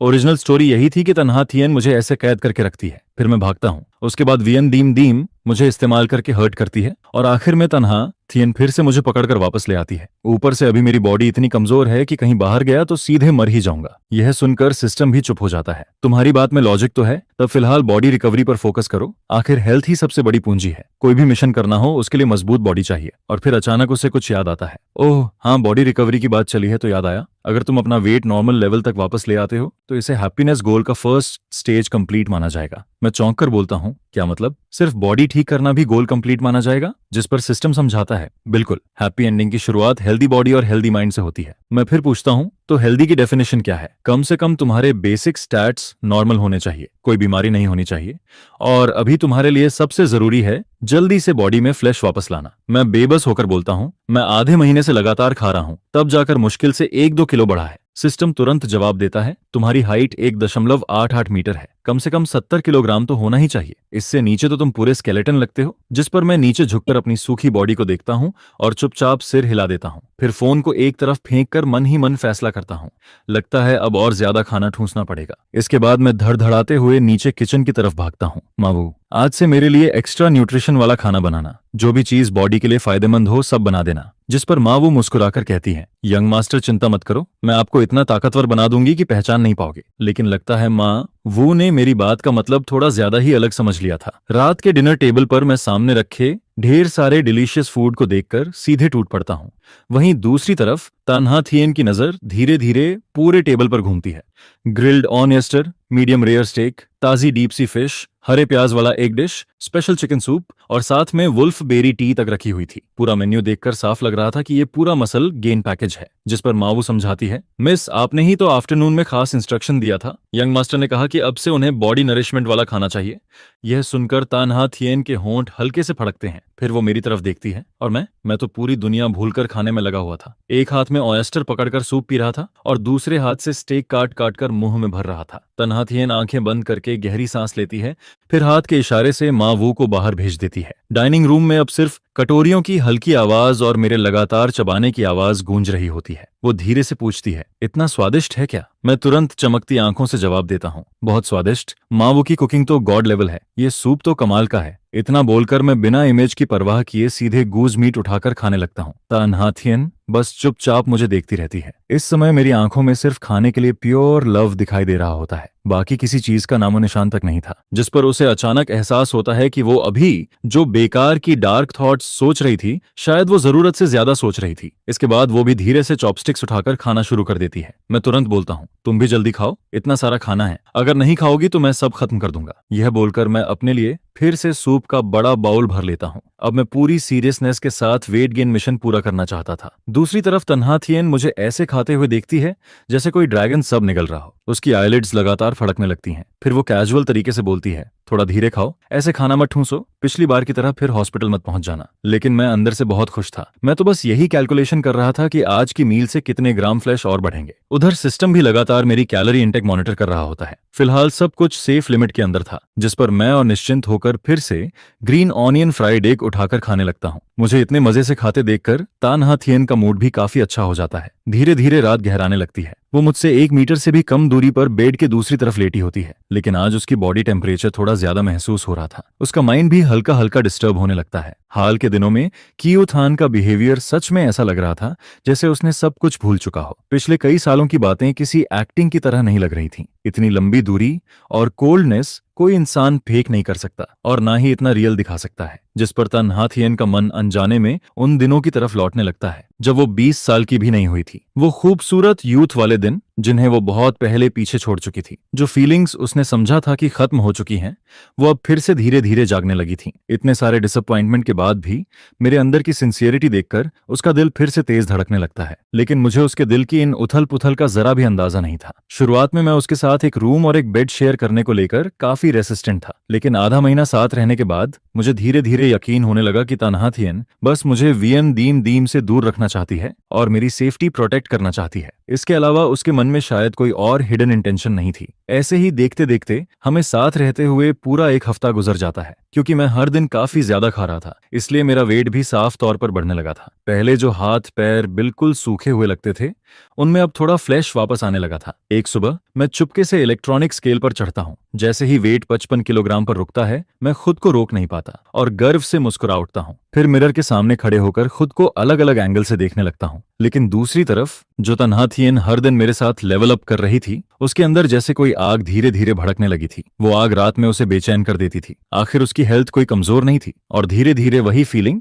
उसके लिए एक साइलेंट टॉर्चर बनती जा रही थी। वो अक्सर आधी रात में अचानक जाग जाती और कमरे की हल्की रोशनी में चुपचाप मुझे सोते हुए देखती रहती, जबकि मैं इन सब बातों से पूरी तरह बेखबर था। मुझे ऐसे बेफिक्र सोते देखकर उसके दिल की वो जलती हुई फीलिंग्स आखिरकार एक लाचार सांस में बदल जाती हैं। शायद अभी धीरे धीरे आगे बढ़ना ही बेहतर होगा। वो ना तो मुझे जगाने की हिम्मत कर पा रही थी, ना ही ठंडे पानी से नहाकर खुद को जबरदस्ती शांत कर पा रही थी, और ना ही मुझसे खुलकर अपनी हालत के बारे में कुछ कह पा रही थी। और फिर एक और लंबी रात गुजरने लगती है। वही जलती हुई बेचैनी फिर से उसके अंदर उमड़ पड़ती है, बल्कि इस बार पहले से भी ज्यादा तीव्र, जिस पर तन्हा थिएन के माथे पर हल्का पसीना उभर आता है। वो धीरे से ब्लैंकेट हटाती है, फिर चाबी निकालकर अपने हाथ की हैंडकफ खोल देती है। उधर मैं गहरी नींद में था, लेकिन आदत से मजबूर होकर करवट बदलते हुए उसके और करीब लुढ़क जाता हूँ। मेरा हाथ सीधे उसकी बांह की स्किन को छू जाता है, जिस पर तन्हा थिएन ऐसे घबरा जाती है जैसे किसी ने उसके दिल पर अटैक कर दिया हो। वो लगभग भागते हुए बाथरूम की तरफ दौड़ पड़ती है ताकि अपने दिमाग में चल रहे उन अजीब थॉट्स को किसी तरह शांत कर सके। अगली सुबह जब मैं उठता हूँ, मुझे रात की किसी भी बात का जरा सा अंदाजा नहीं होता। मैं हमेशा की तरह नीचे जाकर ब्रेकफास्ट खाने लगता हूँ। तिया न्या थिएन मुझे हर दिन थोड़ा हेल्थी होते देख अंदर ही अंदर काफी खुश होती है। जिस पर मैं अचानक बोल पड़ता हूँ, नाहाथियन, घर में रह रहकर अब बोर हो गया हूँ। मैं बाहर जाना चाहता हूँ और मुझे लगता है कि अब मुझे कोई जॉब भी ढूंढ लेनी चाहिए। हर दिन तुम्हारे घर में पड़े रहना अच्छा नहीं लग रहा। यह सुनकर तानहाथियन अचानक हंस पड़ती है। तुम सच में पहले जैसे ही हो। जब खुद को कोसना शुरू करते हो तो किसी को नहीं छोड़ते, यहाँ तक कि खुद को भी नहीं। फिर वो थोड़ा सीरियस होकर कहती है, तुम जानते हो ना कि मैं तुम्हें बाहर नहीं जाने देना चाहती। मैं तुरंत मुंह फुलाकर बोलता हूँ, लेकिन मैं घर में सड़ने वाला हूँ। मैं कोई वो वाला कियूथान नहीं हूँ जो किसी लड़की के लिए मरने मारने पर उतर आए। मैं तो 20 साल वाला कियूथान हूँ। मैं आगे बढ़ना चाहता हूँ, मेहनत करना चाहता हूँ, पॉजिटिव जिंदगी जीना चाहता हूँ। मुझे जॉब चाहिए, चाहे कोई भी काम हो। नहीं आता तो सीख लूंगा, लेकिन मैं हर समय तुम्हारे घर में पाला जाने वाला पेट नहीं बनना चाहता। अभी तो खुद को इंसान से ज्यादा डॉग या कैट जैसा फील कर रहा हूँ। जिस पर सिस्टम तुरंत एक्साइटेड होकर बोल पड़ता है, होस्ट, अभी आप इतने कूल लग रहे हो। यही तो आपका रियल रूप है। वो ओरिजिनल प्लॉट वाला इंसान आपका असली सेल्फ था ही नहीं। और फिर वो आगे बोलता है, देखो, नेटिजन्स भी आपकी तारीफ कर रहे हैं। आप बस अपनी जिंदगी खुद कंट्रोल करना चाहते हो। जरूरी नहीं कि बहुत आउटस्टैंडिंग बनो, लेकिन कम से कम अपने फैसले खुद लेने का हक तो हो। मैं मन ही मन सिर हिलाता हूँ। अभी मैं सबसे ज्यादा यही चाहता हूँ कि काम करूं, पैसे कमाऊं, सोसाइटी में वापस जाऊं, इंडिपेंडेंट बनूं और फिर से खुद जैसा इंसान बनूं। यह सुनकर तानहाथियन कुछ सेकंड तक मुझे चुपचाप देखती रहती है। उसकी आंखों में हल्की नॉस्टैल्जिया उभर आती है। मैंने बहुत सालों बाद तुम्हारा ये रूप देखा है। और फिर अचानक बोल पड़ती है, ठीक है, तुम मेरे असिस्टेंट बनोगे, हर दिन मेरे साथ रहोगे, कोई दूसरा ऑप्शन नहीं है। मैं तुरंत मुंह बनाकर बोलता हूँ, नाहाथियन, तुम फिर से अनहैप्पी लग रही हो। अपना एक्सप्रेशन देखो जरा, तुम्हारी आंखें भी डरावनी हो गई हैं। अच्छा ठीक है, मान गया, तुम्हारा असिस्टेंट बन जाऊंगा। मैं जानबूझकर ड्रामा करते हुए बोलता हूँ, वैसे दिन के 24 घंटे तुम्हारे साथ रहना सोचकर ही घुटन हो रही है। अब खुश? जिस पर वो धीरे से जवाब देती है, मैं ऐसा सिर्फ इसलिए कर रही हूँ क्योंकि मुझे डर है कि तुम मुझे धोखा देकर भाग जाओगे, कहीं जॉब का बहाना बनाकर फिर से उस VNDN के पास ना चले जाओ और फिर वही ड्रामा शुरू हो जाए जहां मुझे तुम्हें बचाने भागना पड़े। यह सुनकर मुझे अचानक सिस्टम की वो बात याद आती है जिसमें उसने बताया था कि पिछले टाइमलाइन में VNDN को खुद खत्म करने के बाद NHTN भी मेरे पीछे चली गई थी। सच कहूं तो मुझे आज तक समझ नहीं आया कि तन्हाथियन आखिर मुझसे इतना प्यार कैसे कर बैठी। हमारी रिलेशनशिप तो हमेशा नॉर्मल ही थी। अभी भी ब्रेकफास्ट करते करते हम झगड़ पड़ते हैं। पूरे 20 सालों में यही होता आया था। दो बातें ठीक से नहीं होती थीं कि लड़ाई शुरू हो जाती थी, फिर थोड़ी देर बाद वापस पैचअप भी हो जाता था। मैं चाहे जितना सोचूं, समझ ही नहीं पाता कि उसने इतना एक्सट्रीम फैसला क्यों लिया। कहीं तन्हाथियन भी उस ग्रीन टी बिच वियन दीम दीम जैसी तो नहीं, जो इंसान के मरने के बाद ही अपनी फीलिंग्स समझ पाती है। जिस पर मैं आखिर हार मानकर बोल देता हूँ, ठीक है, असिस्टेंट बनना है तो बन जाता हूँ। इसके बाद जब ब्लैक लग्जरी कार धीरे धीरे तक ग्रुप के सामने रुकती है, तब आसपास आते जाते एम्प्लॉयज अनजाने में अपनी चाल धीमी कर देते हैं। कार का दरवाजा खुलता है और बाहर उतरती है उनकी आइस क्वीन सी ओ तन्हाथियन। हमेशा की तरह उसका एक्सप्रेशन ठंडा और दबाव भरा होता है, लेकिन अगले ही पल सभी की नजरें उसके पीछे उतरते हुए मुझ पर टिक जाती हैं, जिस पर पूरे माहौल में हलचल मच जाती है। तन्हाथियन आसपास के लोगों की नजरों की बिल्कुल परवाह नहीं करती। वो सीधे मेरा हाथ पकड़ती है और मुझे लेकर CEO प्राइवेट एलिवेटर की तरफ बढ़ जाती है। उधर एम्प्लॉयज के बीच गॉसिप एक्सप्लोजन शुरू हो जाता है। कुछ लोग तो तुरंत फोन निकालकर कंपनी गॉसिप ग्रुप में मैसेजेस उड़ाने लगते हैं। अरे ये क्या हो रहा है? वो आदमी कियूथान नहीं है क्या? वही जो पहले हमेशा DNM के पीछे पागल घूमता था और मैडम था उसे कंपनी लेकर आई है। ये तो बड़ा मसालेदार मामला लग रहा है। इसी बीच एलिवेटर डिंग की आवाज के साथ खुलता है। सबसे पहले तानहाथियन बाहर निकलती है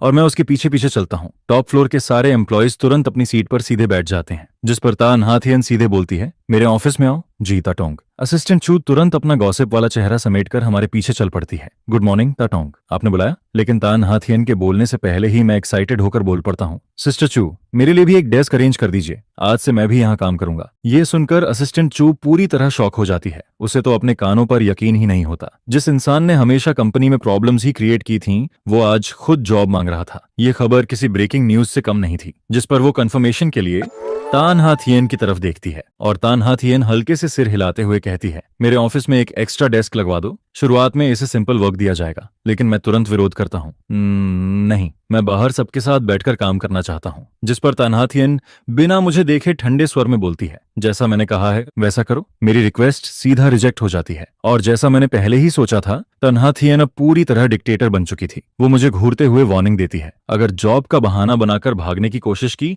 तो जिंदगी भर घर से बाहर कदम नहीं रख पाओगे। जिसके बाद मैं बाहर निकलता हूँ और तुरंत महसूस करता हूँ कि आसपास के सभी लोग मुझे घूर रहे हैं। हर किसी की आंखों में गॉसिप की चमक साफ दिखाई दे रही थी। कुछ सेकंड के लिए माहौल अजीब सा हो जाता है, लेकिन मैं ऐसा मुस्कुराता हूँ जैसे आखिरकार मुझे अपना ट्राइब मिल गया हो। फिर मैं खुद आगे बढ़कर सबसे फ्रेंडली टोन में बोलता हूँ, हेलो एवरीवन, जिस पर सब लोग घबराकर जवाब देते हैं, हेलो सर। मैं हंसते हुए कहता हूँ, अब से हम सब कॉलीग्स हैं। मैं बिल्कुल नया ऑफिस वर्कर हूँ, तो आगे गाइडेंस देना। जिस पर सब लोग जल्दी जल्दी सिर हिलाने लगते हैं, जी जरूर। और मैं ऐसे एक्टिंग करता हूँ जैसे मुझे उनकी क्यूरियस नजरों का जरा भी एहसास नहीं हो रहा। भीड़ की नजरें बहुत जल्दी मुझ पर नेचुरली सेट होने लगती हैं। सिर्फ कुछ कैजुअल बातें करने के बाद ही जो माहौल पहले काफी टेंस था वो काफी हद तक नॉर्मल होने लगता है, जिस पर वहां मौजूद एम्प्लॉयज आखिरकार अपनी गॉसिप वाली क्यूरियोसिटी कंट्रोल नहीं कर पाते और फिर धीरे धीरे टटोलते हुए पूछना शुरू करते हैं, सर अगर बुरा ना माने तो आपका और तातोंग का रिश्ता आखिर है क्या? मैं हल्के से आंखें झपकाता हूँ, जिस पर बिना रुके बहुत नेचुरल तरीके से जवाब देता हूँ, हम दोनों बचपन के दोस्त हैं और पुराने क्लासमेट्स भी। यह सुनकर सब लोग तुरंत समझ जाते हैं, ओह तो ये चाइल्डहुड फ्रेंड्स वाला मामला है, जिस पर सबके अंदर क्यूरियोसिटी और बढ़ जाती है कि आखिर ये मिस्टीरियस इंसान कौन है। तभी असिस्टेंट चू लॉजिस्टिक्स डिपार्टमेंट के लोगों को लेकर अंदर आता है और उनके साथ नया ऑफिस डेस्क, चेयर और एकदम ब्रांड न्यू कंप्यूटर सेटअप भी होता है। वो लोग इधर आते हैं और देखते हैं कि मैं एम्प्लॉयज के बीच घिरा हुआ खड़ा हूँ, जिस पर असिस्टेंट चू तुरंत रुक जाता है और बहुत रिस्पेक्टफुल टोन में बोलता है, कोजिया आप अभी तक ताटोंग के ऑफिस में क्यों नहीं गए? उसका ये को गिया कहना ऐसा लगता है जैसे शांत झील में किसी ने बड़ा पत्थर फेंक दिया हो। पूरे ऑफिस के लोगों के दिल में तूफान उठने लगता है, माहौल एकदम साइलेंट हो जाता है। क्या ये वही लेजेंडरी को गिया है जिसका रिश्ता तातोंग के साथ बेहद खराब बताया जाता है? सोचने वाली बात भी थी, आखिर ता नहा थियन जैसी वुमन के साथ ओपनली खड़ा होने वाला आदमी और कौन हो सकता था? लेकिन उन्हें भले बिल्कुल अंदाजा नहीं था कि उस समय सीईओ ऑफिस के स्पेशल वन वे ग्लास के पीछे तन्हा थियन चुपचाप मुझे ऑब्जर्व कर रही होती है। उसकी नजरें शीशे के पार सीधे मुझ पर टिकी रहती हैं। उसकी आंखों में बेहद कॉम्प्लिकेटेड इमोशंस घूम रहे होते हैं, थोड़ा डाउट, थोड़ा ऑब्जर्वेशन और थोड़ा पॉजिटिवनेस, जिसे वो जबरदस्ती दबाने की कोशिश कर रही होती है। हाल ही में अनथान सच में बहुत ओबीडियंट हो गया है, यहाँ तक कि उसके अंदर फिर से 20 साल की उम्र वाली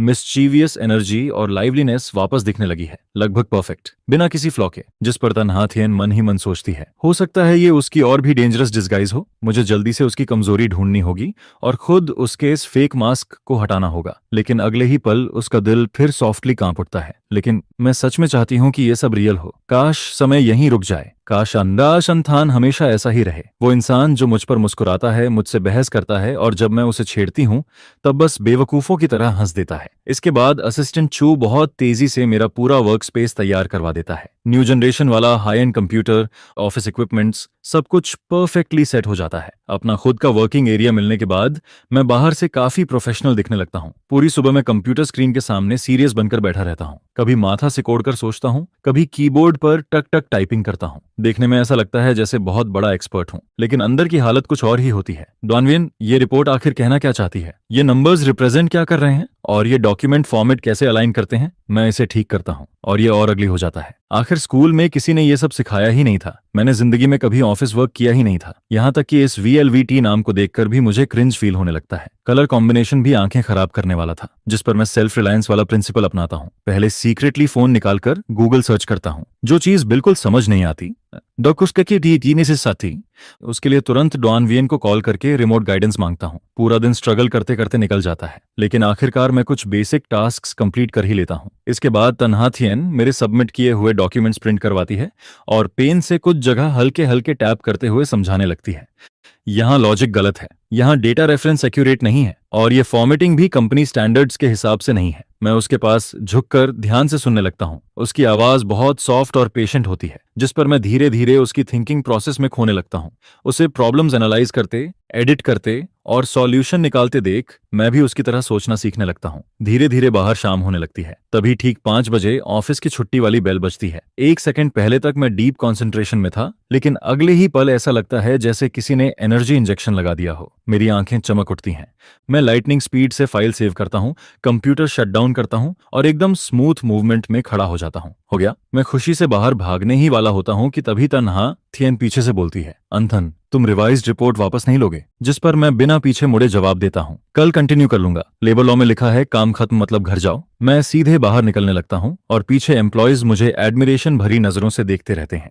आखिर कौन इंसान टाइम पर छुट्टी नहीं चाहता, लेकिन मेरी फ्रीडम ज्यादा देर नहीं टिकती। सॉरी को गया। ताटोंग ने खास इंस्ट्रक्शन दिया है कि आप अकेले कंपनी से बाहर नहीं जा सकते, जिस पर मैं तुरंत कंप्लेन करता हूँ। नहाथियन, तुम चाहती हो मैं ओवर टाइम करूं? अभी तो छुट्टी का टाइम हो गया। वो बिल्कुल काम तरीके से जवाब देती है, मैं तुम्हें ट्रिपल ओवर टाइम सैलरी दूंगी। और वैसे भी कौन सा एम्प्लॉय बॉस से पहले भागता है? दूसरी कंपनी में होते तो कब के निकाल दिए गए होते। मैं फोन कसकर पकड़ता हूँ, दूर खड़े एलिवेटर को देखता हूँ और आखिरकार हार मानकर वापस मुड़ जाता हूँ। फिर एलिवेटर में घुस जाता हूँ। टॉप फ्लोर की लाइट्स एक बार फिर मेरे लिए जल उठती हैं। ओवर टाइम सबसे ज्यादा हेट करता हूँ मैं चुपचाप तन्हा थियन के पीछे एलिवेटर में खड़ा रहता हूँ। इस बार माहौल पहले से ज्यादा साइलेंट होता है। जब तन्हा थियन मुझे कार से द फैमिली मैंशन वापस लेकर पहुंचती है तब तक रात हो चुकी होती है, जिस पर आंट लियू पहले ही डिनर तैयार कर चुकी होती है। गर्म सूप और टेस्टी डिशेस टेबल पर फैमिली वॉर्मथ के साथ रखी होती हैं। हम दोनों चुपचाप डिनर खत्म करते हैं। इसके बाद मैं सीधे बेडरूम में जाकर बेड पर फैल जाता हूँ और गेम खेलने लगता हूँ, जबकि तन्हा थियन स्टडी रूम में जाकर फिर से काम करने लगती है। कुछ देर बाद उसका फोन वाइब्रेट होता है। बाहर चलना है? सुना है आज तुम अपने हस्बैंड को ऑफिस लेकर गई थी,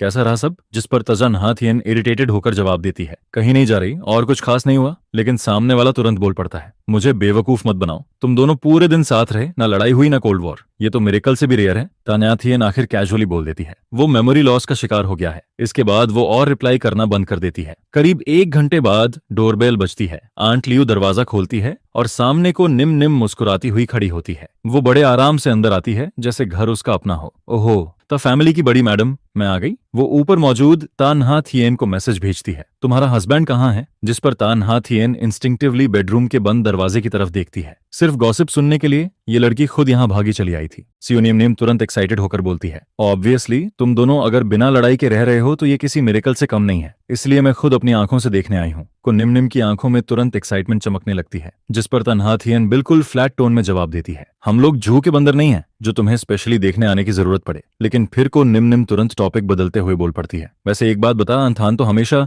उस वियन दीम दीम के पीछे पागल रहता था ना, फिर अचानक इतनी जल्दी पर्सनालिटी चेंज कैसे हो गई? कहीं फिर से तुझे बेवकूफ तो नहीं बना रहा? पहले वाला क्यूथान सच में वियन दीम दीम के लिए बहुत तमाशे कर चुका था। जिस पर को निम निम तन्हा थियन की बेस्ट फ्रेंड होने के नाते कई बार उसके साथ बैठकर शराब पीकर दुख बांट चुकी थी। वो सब याद करके आज भी उसके अंदर हल्का डर बैठा हुआ था। यह सुनकर तन्हा थियन की आंखों में बहुत हल्की सॉफ्टनेस उभरती है, उसे मेमोरी लॉस हो गया है। लेकिन कौ निम निम तुरंत मुंह बनाकर बोलती है, छोड़ना, पिछली बार भी उसने फेक मेमोरी लॉस का ड्रामा करके तुझे सॉफ्टन करने की कोशिश की थी, इस बार शायद एक्टिंग अपग्रेड कर ली होगी। जिस पर तन्हा थियन धीमे से जवाब देती है, इस बार सच में मेमोरी लॉस हुआ है, उसे अब वीएन डीएन डीएन कौन है ये तक याद नहीं। सो नियम नियम फिर भी सस्पिशियस होकर बोलती है, कहीं एक्टिंग स्किल्स इंप्रूव हुई हो तो? नाथियन, इस बार दोबारा ट्रैप मत हो जाना। उसकी बात खत्म भी नहीं होती कि तभी ऊपर सेकंड फ्लोर से डोर खुलने की आवाज आती है। दोनों एक साथ ऊपर देखते हैं। मैं घर के कैजुअल कपड़ों में आराम से बाहर निकलता हूँ, रेलिंग के सहारे खड़े होकर नीचे देखता हूँ। मेरी आंखों में थोड़ा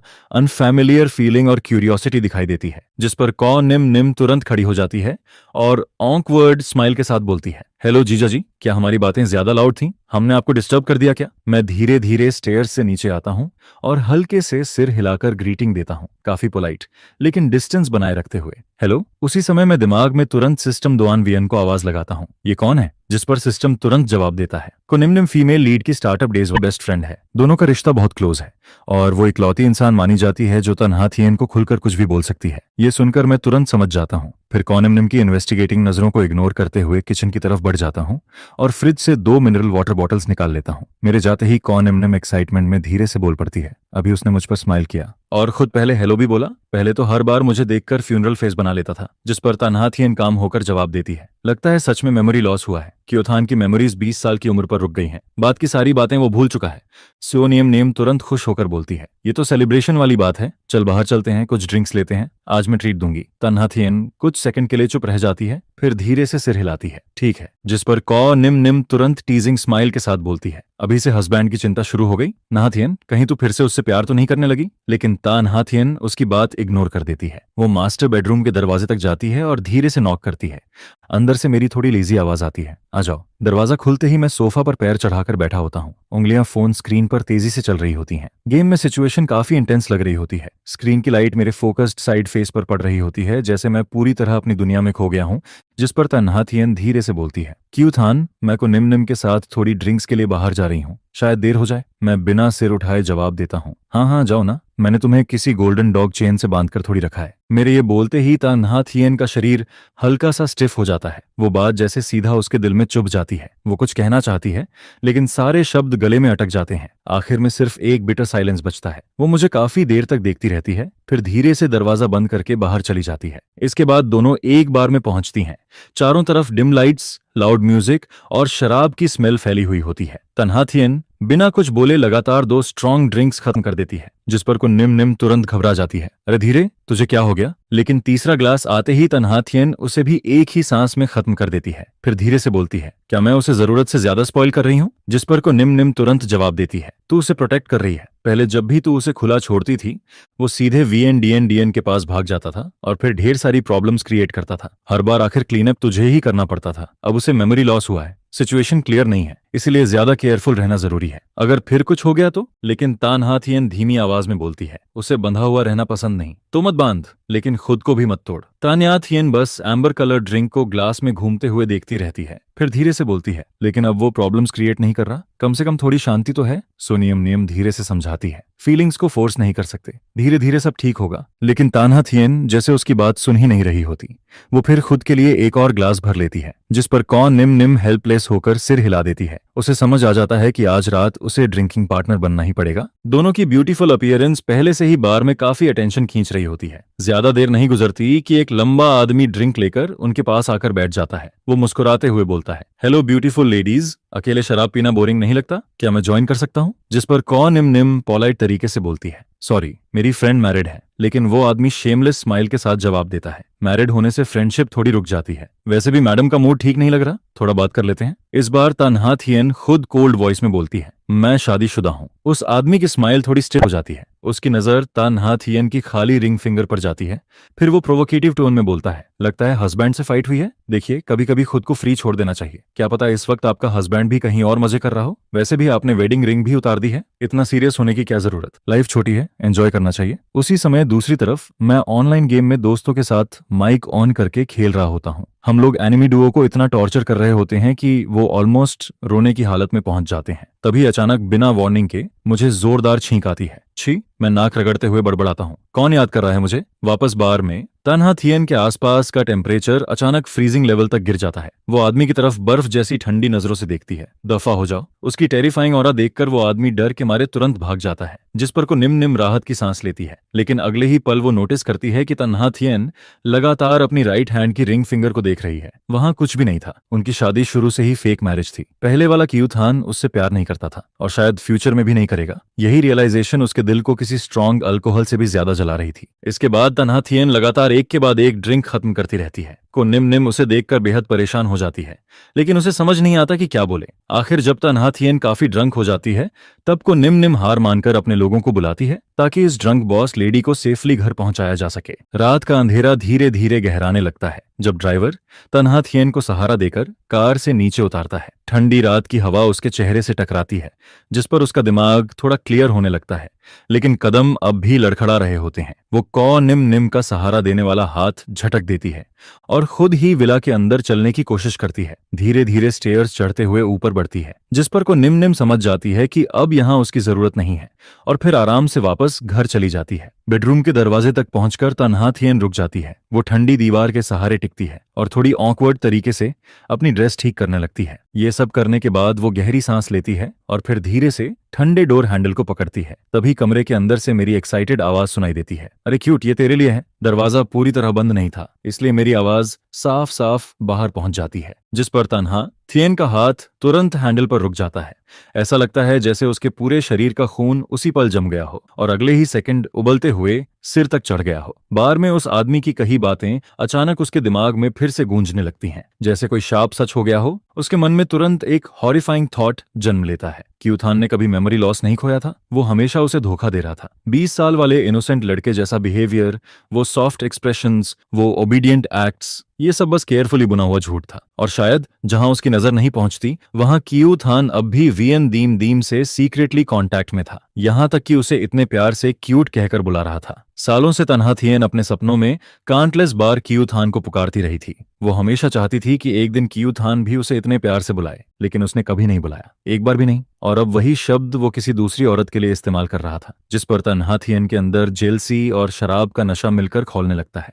जो थोड़ी बहुत सॉब्रिटी वापस आई थी वो भी गुस्से और ह्यूमिलिएशन में झलकर खत्म हो जाती है। उसका आखिरी बचा हुआ रीजन भी टूट जाता है। धड़ाम, वो पूरी ताकत से दरवाजा खोल देती है। कमरे की वार्म लाइट बाहर अंधेरे हॉलवे में फैल जाती है। मैं उस समय बेड पर आधा लेटा हुआ था, कानों में हेडफोन्स लगे थे और उंगलियां फोन स्क्रीन पर तेजी से चल रही थीं। अचानक दरवाजा खुलने की आवाज से मैं बुरी तरह चौंक जाता हूं और तुरंत सिर उठाता हूं। मेरे चेहरे पर अभी भी गेम खेलते समय वाली रिलैक्स्ड स्माइल बाकी होती है, लेकिन सामने खड़ी तन्हा थियन को देखकर मैं फ्रीज हो जाता हूं।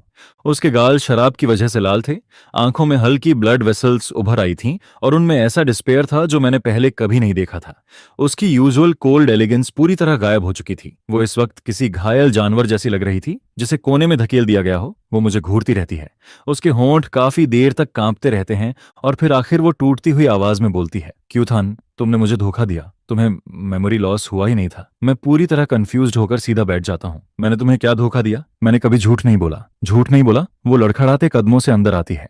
उसकी हील्स की आवाज फ्लोर पर जोर से गूंज रही होती है। हर कदम ऐसा लगता है जैसे मेरे सीने पर पड़ रहा हो। अभी जो तुमने क्यूट कहा वो कौन थी? वीएन थी ना? तुम हमेशा एक्टिंग करते रहे। Fake memory loss, fake obedience, fake dependence, और पीछे से उसी औरत के साथ कांटेक्ट रखते रहे। तभी मुझे आखिर समझ आता है कि मिसअंडरस्टैंडिंग कहाँ हुई। मैं हंसते हुए फोन ऊपर उठाता हूँ। अरे तुम इस बात की बात कर रही हो? ये मेरा गेम टीममेट है, लड़का है। हम अभी रैंक जीत गए थे, इसलिए मजाक में उसे क्यूट बोल दिया। फिर मैं हेल्पलेस होकर बोलता हूँ, तुम आखिर अपने दिमाग में कैसी स्क्रिप्ट लिख रही हो? जिस पर तन्हा थियन अचानक वहीं रुक जाती है। उसके शरीर का नशा आधा उसी वक्त उतर जाता है।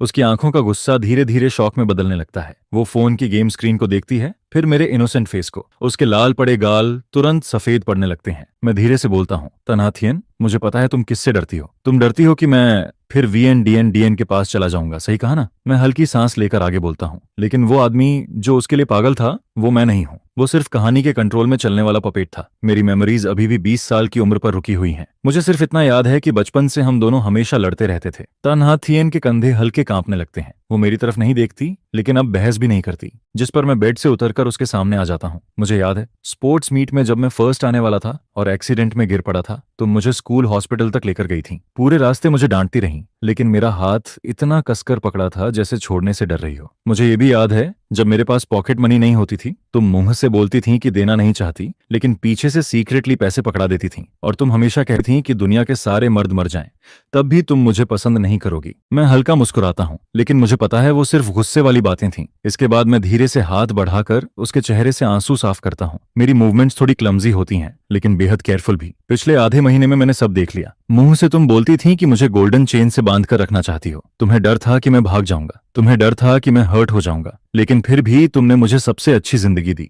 मेरे लिए तुमने इतना इंपॉर्टेंट बिडिंग प्रोजेक्ट तक छोड़ दिया। यहां तक कि जब तुम्हें शक था कि मैं एक्टिंग कर रहा हूं, तब भी तुम बार बार मेरी तरफ भाग कर आई। मैं उसकी आंखों में देखते हुए धीरे से बोलता हूं, तन्हा थियन, तुम कोई विलन नहीं हो। तुम इस दुनिया की सबसे बेवकूफ और सबसे ज्यादा मुझे प्रोटेक्ट करने वाली इंसान हो। उसकी आंखों से आंसू गिरते हैं और सीधे मेरे हाथ पर आकर टूटते हैं। वो आंसू इतने गर्म थे कि जैसे मेरी स्किन जला रहे हों। काफी देर बाद वो कांपती आवाज में पूछती है, तुम सच में अब वीएन के पास नहीं जाओगे? मैं तुरंत डिस्गास्टेड फेस बनाता हूँ। मैं उसके पास जाकर करूंगा भी क्या? वो लड़की तो बस मुझे यूज करती थी, मुझे स्टेपिंग स्टोन बनाकर ऊपर चढ़ना चाहती थी, और कभी एक सच्चा वर्ड भी नहीं दिया। अगर मैं दोबारा उसके पास गया तो समझ लेना मैं पागल हो गया हूँ। पहले वाला इडियट मैं नहीं था, अब मैं सिर्फ खुद हूँ, और मैं उस टॉक्सिक औरत से जितना दूर रहूं उतना अच्छा है। सिस्टम अचानक एक्साइटेड होकर चिल्लाने लगता है, होस्ट आप तो कमाल हो। मिसअंडरस्टैंडिंग पूरी क्लियर हो गई, लेकिन मैं उसे इग्नोर कर देता हूँ। मैं धीरे से तन्हा थियन का हाथ पकड़ता हूँ और उसे बेड के किनारे बैठा देता हूँ। फिर सॉफ्टली बोलता हूँ, मैं उस पुराने बेवकूफ की तरफ से तुमसे माफी मांगता हूँ। उसने तुम्हें पूरे 6 साल हर्ट किया, तुम्हारी रातों की नींद छीन ली। तुम उससे प्यार करती थी,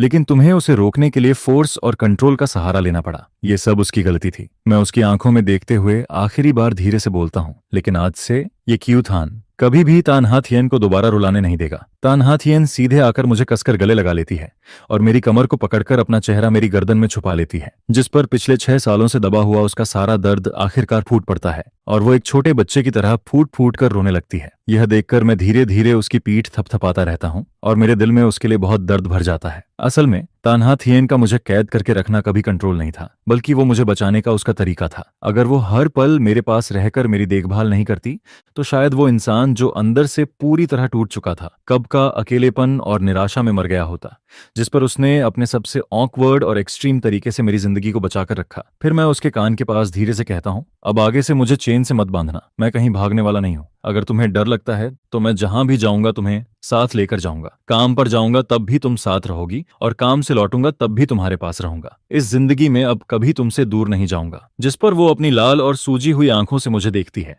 और धीमी आवाज में पूछती है, सच? मैं मुस्कुराकर कहता हूँ, सोने से भी ज्यादा सच। और इतना ही नहीं, अब मुझे मेहनत करके तुम्हारे बिजनेस में भी मदद करनी है। पहले मैं तुम्हारे लिए बोझ था, लेकिन अब मैं तुम्हारा सबसे मजबूत सपोर्ट बनूंगा। यह सुनकर वो हल्का सा हंस देती है और फिर धीरे से कहती है, बॉस, ये पहली बार है जब हम बिना 1 मीटर की दूरी रखे साथ में सो रहे हैं। जिस पर मैं उसे अपनी बाहों में भर लेता हूँ और वो मेरी छाती से लगकर बहुत सुकून भरी नींद सो जाती है। अब न उसे बेचैनी होती है, न ही आधी रात में डरकर उसकी आंख खुलती है। अगली सुबह जब तानहा थियन उठती है तब उसके चेहरे पर हल्की शर्म साफ दिखाई देती है और उसके कान लाल हो रहे होते हैं। यह देखकर मैं जानबूझकर उसे छेड़ता हूँ, तब बॉस, कल रात कौन इतना रो रहा था? जिस पर वो मुझे घूर कर देखती है, लेकिन उसकी आंखों में पहले जैसी ठंडक नहीं होती, बल्कि थोड़ा सा नखरा और प्यार दिखाई देता है। फिर वो कहती है, अब उसका जिक्र मत करो। इसके बाद बिस्तर से उठते ही वो बॉडीगार्ड्स को घर की सारी गोल्ड चेन्स हटाने का ऑर्डर दे देती है। फिर मेरी तरफ देखकर कहती है, अब मैं तुम्हें अपने दिल से बांध कर रखूंगी, वो किसी भी चेन से ज्यादा मजबूत होगा। इसके बाद के दिनों में मैं धीरे धीरे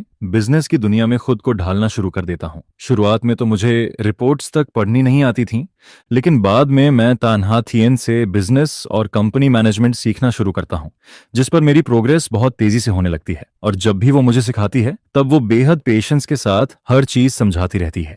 वहीं दूसरी तरफ मैं भी पूरी मेहनत करता हूँ, क्योंकि अब मैं उसके ऊपर से थोड़ा प्रेशर कम करना चाहता हूँ ताकि उसे हर चीज अकेले ना संभालनी पड़े। वहीं दूसरी तरफ ट्राजान वीएनडीएनडीएन को आखिरकार अपनी ग्रीड और सेल्फिशनेस की कीमत चुकानी पड़ती है। गवर्नमेंट प्रोजेक्ट की बिडिंग में उसकी हार हो जाती है और न सिर्फ उसे इन्वेस्टमेंट नहीं मिलता, बल्कि वो भारी कर्ज में भी डूब जाती है, जिस पर उसके सारे शेयर्स भी गिरवी रख दिए जाते हैं। उसका पिता वैसे ही बेटियों को पसंद नहीं करता था और जैसे ही उसने वीएनडीएनडीएन को पूरी तरह फेल होते देखा, उसने तुरंत कंपनी की सारी पावर उससे छीन ली और बाकी बच्चों को कंट्रोल दे दिया, जिस पर वीएनडीएनडीएन को हर कोई छोड़ने लगता है। उसका पुराना ग्लैमरस जीवन पूरी तरह खत्म हो जाता है और आखिर में उसे चुपचाप अपना सामान लेकर हाई सिटी छोड़ना पड़ता है। अब उसके पास वापस खड़े होने का भी कोई मौका नहीं बचता। जब मुझे ये खबर मिलती है तब मैं बस हल्का सा मुस्कुरा देता हूँ और अपनी बाहों में बैठी लड़की को और कसकर पकड़ लेता हूँ, क्योंकि उसका यह अंजाम उसी के एक्शंस का रिजल्ट था, इसमें किसी और की गलती नहीं थी। कुछ समय बाद जब को निम फिर से ता फैमिली के घर आती है तब वो मुझे और तानहा थियन को साथ में सोफा पर बैठे देखती है। मैं उसके लिए फ्रूट्स छीलकर खिला रहा होता हूँ और वो मैं कंधे पर सिर रखकर डॉक्यूमेंट्स पढ़ रही होती है, जिस पर दोनों का ये पीसफुल सीन देखकर को निम के मुंह की चाय लगभग बाहर निकल जाती है। फिर वो जोर से कहती है, हे भगवान क्यूथान, तुम्हारा यू टर्न तो कमाल का निकला। पहले तुम्हारी आंखों में सिर्फ वो ट्राजान वीएन डीएन दिखाई देती थी और अब तुम्हारी नजरों में सिर्फ हमारी नहा थियन है। यह सुनकर तानहा थियन हल्के से उसे मारती है, लेकिन उसके होंठों पर मुस्कान बनी रहती है। फिर वो कहती है, फालतू बातें मत करो। जिस पर मैं तानहा थियन का हाथ पकड़कर बहुत सीरियस होकर कहता हूँ, पहले मैं सच में अंधा था, लेकिन अब मुझे साफ दिखाई देने लगा है कि आखिर कौन वो इंसान है जिसे मुझे सबसे ज्यादा चेरिश करना चाहिए। तभी अचानक सिस्टम की आवाज आती है, होस्ट, स्टेज 1 मिशन पूरी तरह कंप्लीट हो चुकी है। आपकी बॉडी हेल्थ अब स्टैंडर्ड लेवल पर पहुंच चुकी है। स्टेज 2 मिशन अनलॉक हो चुकी है। रिवॉर्ड बॉक्स भेज दिया गया है। कंग्रेचुलेशंस, अब आप दोनों हस्बैंड वाइफ एक दूसरे के दिल को बिना बोले समझ पाएंगे और आगे कभी कोई मिसअंडरस्टैंडिंग नहीं होगी। इसके बाद समय धीरे धीरे आगे बढ़ने लगता है। मेरा वजन भी वापस नॉर्मल होने लगता है और मैं पहले की तरह कमजोर और हड्डियों का ढांचा नहीं दिखता। अब मेरा पूरा शरीर एनर्जी से भरा रहता है और पर्सनैलिटी भी पहले से ज्यादा कॉन्फिडेंट हो जाती है। वहीं दूसरी तरफ मेरा और तानहा थियन का रिश्ता भी दिन ब दिन और गहरा होता जाता है। बचपन के राइवल्स अब एक दूसरे की जिंदगी का सबसे जरूरी हिस्सा बन चुके होते हैं, जिस पर हमारा बिजनेस भी लगातार ग्रो करता रहता है। हमारी कंपनी का इन्फ्लुएंस हर जगह फैलने लगता है और वो हाई सिटी की टॉप कंपनीज में शामिल हो जाती है। यहाँ तक कि जो शेयर होल्डर्स पहले तानहा थियन पर शक करते थे, थे वो भी अब मेरी तारीफ करना शुरू कर देते हैं। फिर एक वीकेंड पर मैं तन्हा थिएन का हाथ पकड़कर उसे हमारे पुराने यूनिवर्सिटी कैंपस में लेकर जाता हूँ। हम दोनों फेमिलियर रास्तों पर चलते रहते हैं और आसपास घूमते स्टूडेंट्स को देखकर ऐसा लगता है जैसे हम फिर से अपने 20 साल वाले दिनों में लौट आए हों। जिस पर मैं अचानक रुक जाता हूँ और सीरियस होकर तान्हा थिएन की आंखों में देखने लगता हूँ। फिर मैं एक घुटने पर बैठता हूँ और अपनी जेब से एक डायमंड रिंग निकाल लेता हूँ। इसके बाद मैं उससे कहता हूँ, ये रिंग मैंने अपनी पहली कमाई से खरीदी है। जब हम 20 साल के थे तब तुमने मुझे पकड़कर इस लंबे रास्ते पर आगे बढ़ाया था और अब 26 साल की उम्र में मैं तुम्हारा हाथ पकड़कर पूरी जिंदगी तुम्हारे साथ चलना चाहता हूँ। हमारी पिछली शादी गुस्से, मजबूरी और एक्सीडेंट की वजह से हुई थी, लेकिन अब मैं तुमसे दोबारा शादी करना चाहता हूँ क्योंकि मैं सच में तुमसे प्यार करता हूँ। क्या तुम मुझसे शादी करोगी? यह सुनते ही तन्हा थिएन की आंखें आंसुओं से भर जाती हैं और वो जोर से सिर हिलाकर कहती है, मैं तैयार हूँ। जिस पर मैं उसके हाथ में वो डायमंड रिंग पहना देता हूँ और फिर खड़े होकर उसे कसकर गले लगा लेता हूँ। फिर मैं उसके कान में धीरे से कहता हूँ, अब हमारी जिंदगी में कोई राइवलरी नहीं होगी, अब सिर्फ मैं और मेरी वाइफ होंगे। इस जिंदगी में हम कभी एक दूसरे का साथ नहीं छोड़ेंगे, हमेशा साथ बूढ़े होंगे। तभी सिस्टम की आखिरी आवाज सुनाई देती है, होस्ट, फाइनल मिशन कंप्लीट हो चुकी है। ग्रैंड रिवॉर्ड साथ में बूढ़े होना एक्टिवेट हो चुका है। आपको और तन्हा थिएन को जिंदगी भर खुशी और शांति मिले। जिस पर मैं अपनी वाइफ को बाहों में भर लेता हूँ और मेरा दिल पूरी तरह सेटिस्फैक्शन से भर जाता है। पहले मुझे लगता था कि मैं इस नॉवेल की दुनिया में बस एक पपेट हूँ जिसकी डेस्टिनी पहले से तय हो चुकी है और जो धीरे धीरे सिर्फ ट्रेजेडी की तरफ बढ़ रहा है। लेकिन अब मुझे समझ आ चुका था कि अगर इंसान अपने दिल को मजबूत रखे और सच्चे प्यार की कदर करे तो वो किसी भी बंधन से बाहर निकल सकता है और अपनी पसंद की जिंदगी जी सकता है। तन्हा थिएन ने 6 साल तक चुपचाप मेरी रक्षा की, सिर्फ इसलिए ताकि असली मैं एक दिन वापस लौट सके। और अब मैं अपनी बाकी पूरी जिंदगी उसकी हर तकलीफ, हर इंतजार और हर दर्द का जवाब अपने प्यार और साथ से देना चाहता हूँ। कई शांत रातों में जब मैं तन्हा थिएन को अपने पास चैन से सोते हुए देखता हूँ तब मैं धीरे से उसके माथे को चूम लेता हूँ। इस जिंदगी में तुमसे शादी करना कियू थान की सबसे बड़ी खुशकिस्मती थी। बाकी पूरी जिंदगी में तूफान भी तुम ही रहोगी, सुकून भरे दिन भी तुम ही रहोगी, मिल्की वे भी तुम ही रहोगी, शान और दौलत भी तुम ही रहोगी और मेरे दिल की गहराई में छुपी सारी सॉफ्टनेस भी सिर्फ तुम ही रहोगी। फिर मेरी नजरें जहां भी जाएंगी वहां मुझे सिर्फ और सिर्फ तुम ही दिखाई दोगी।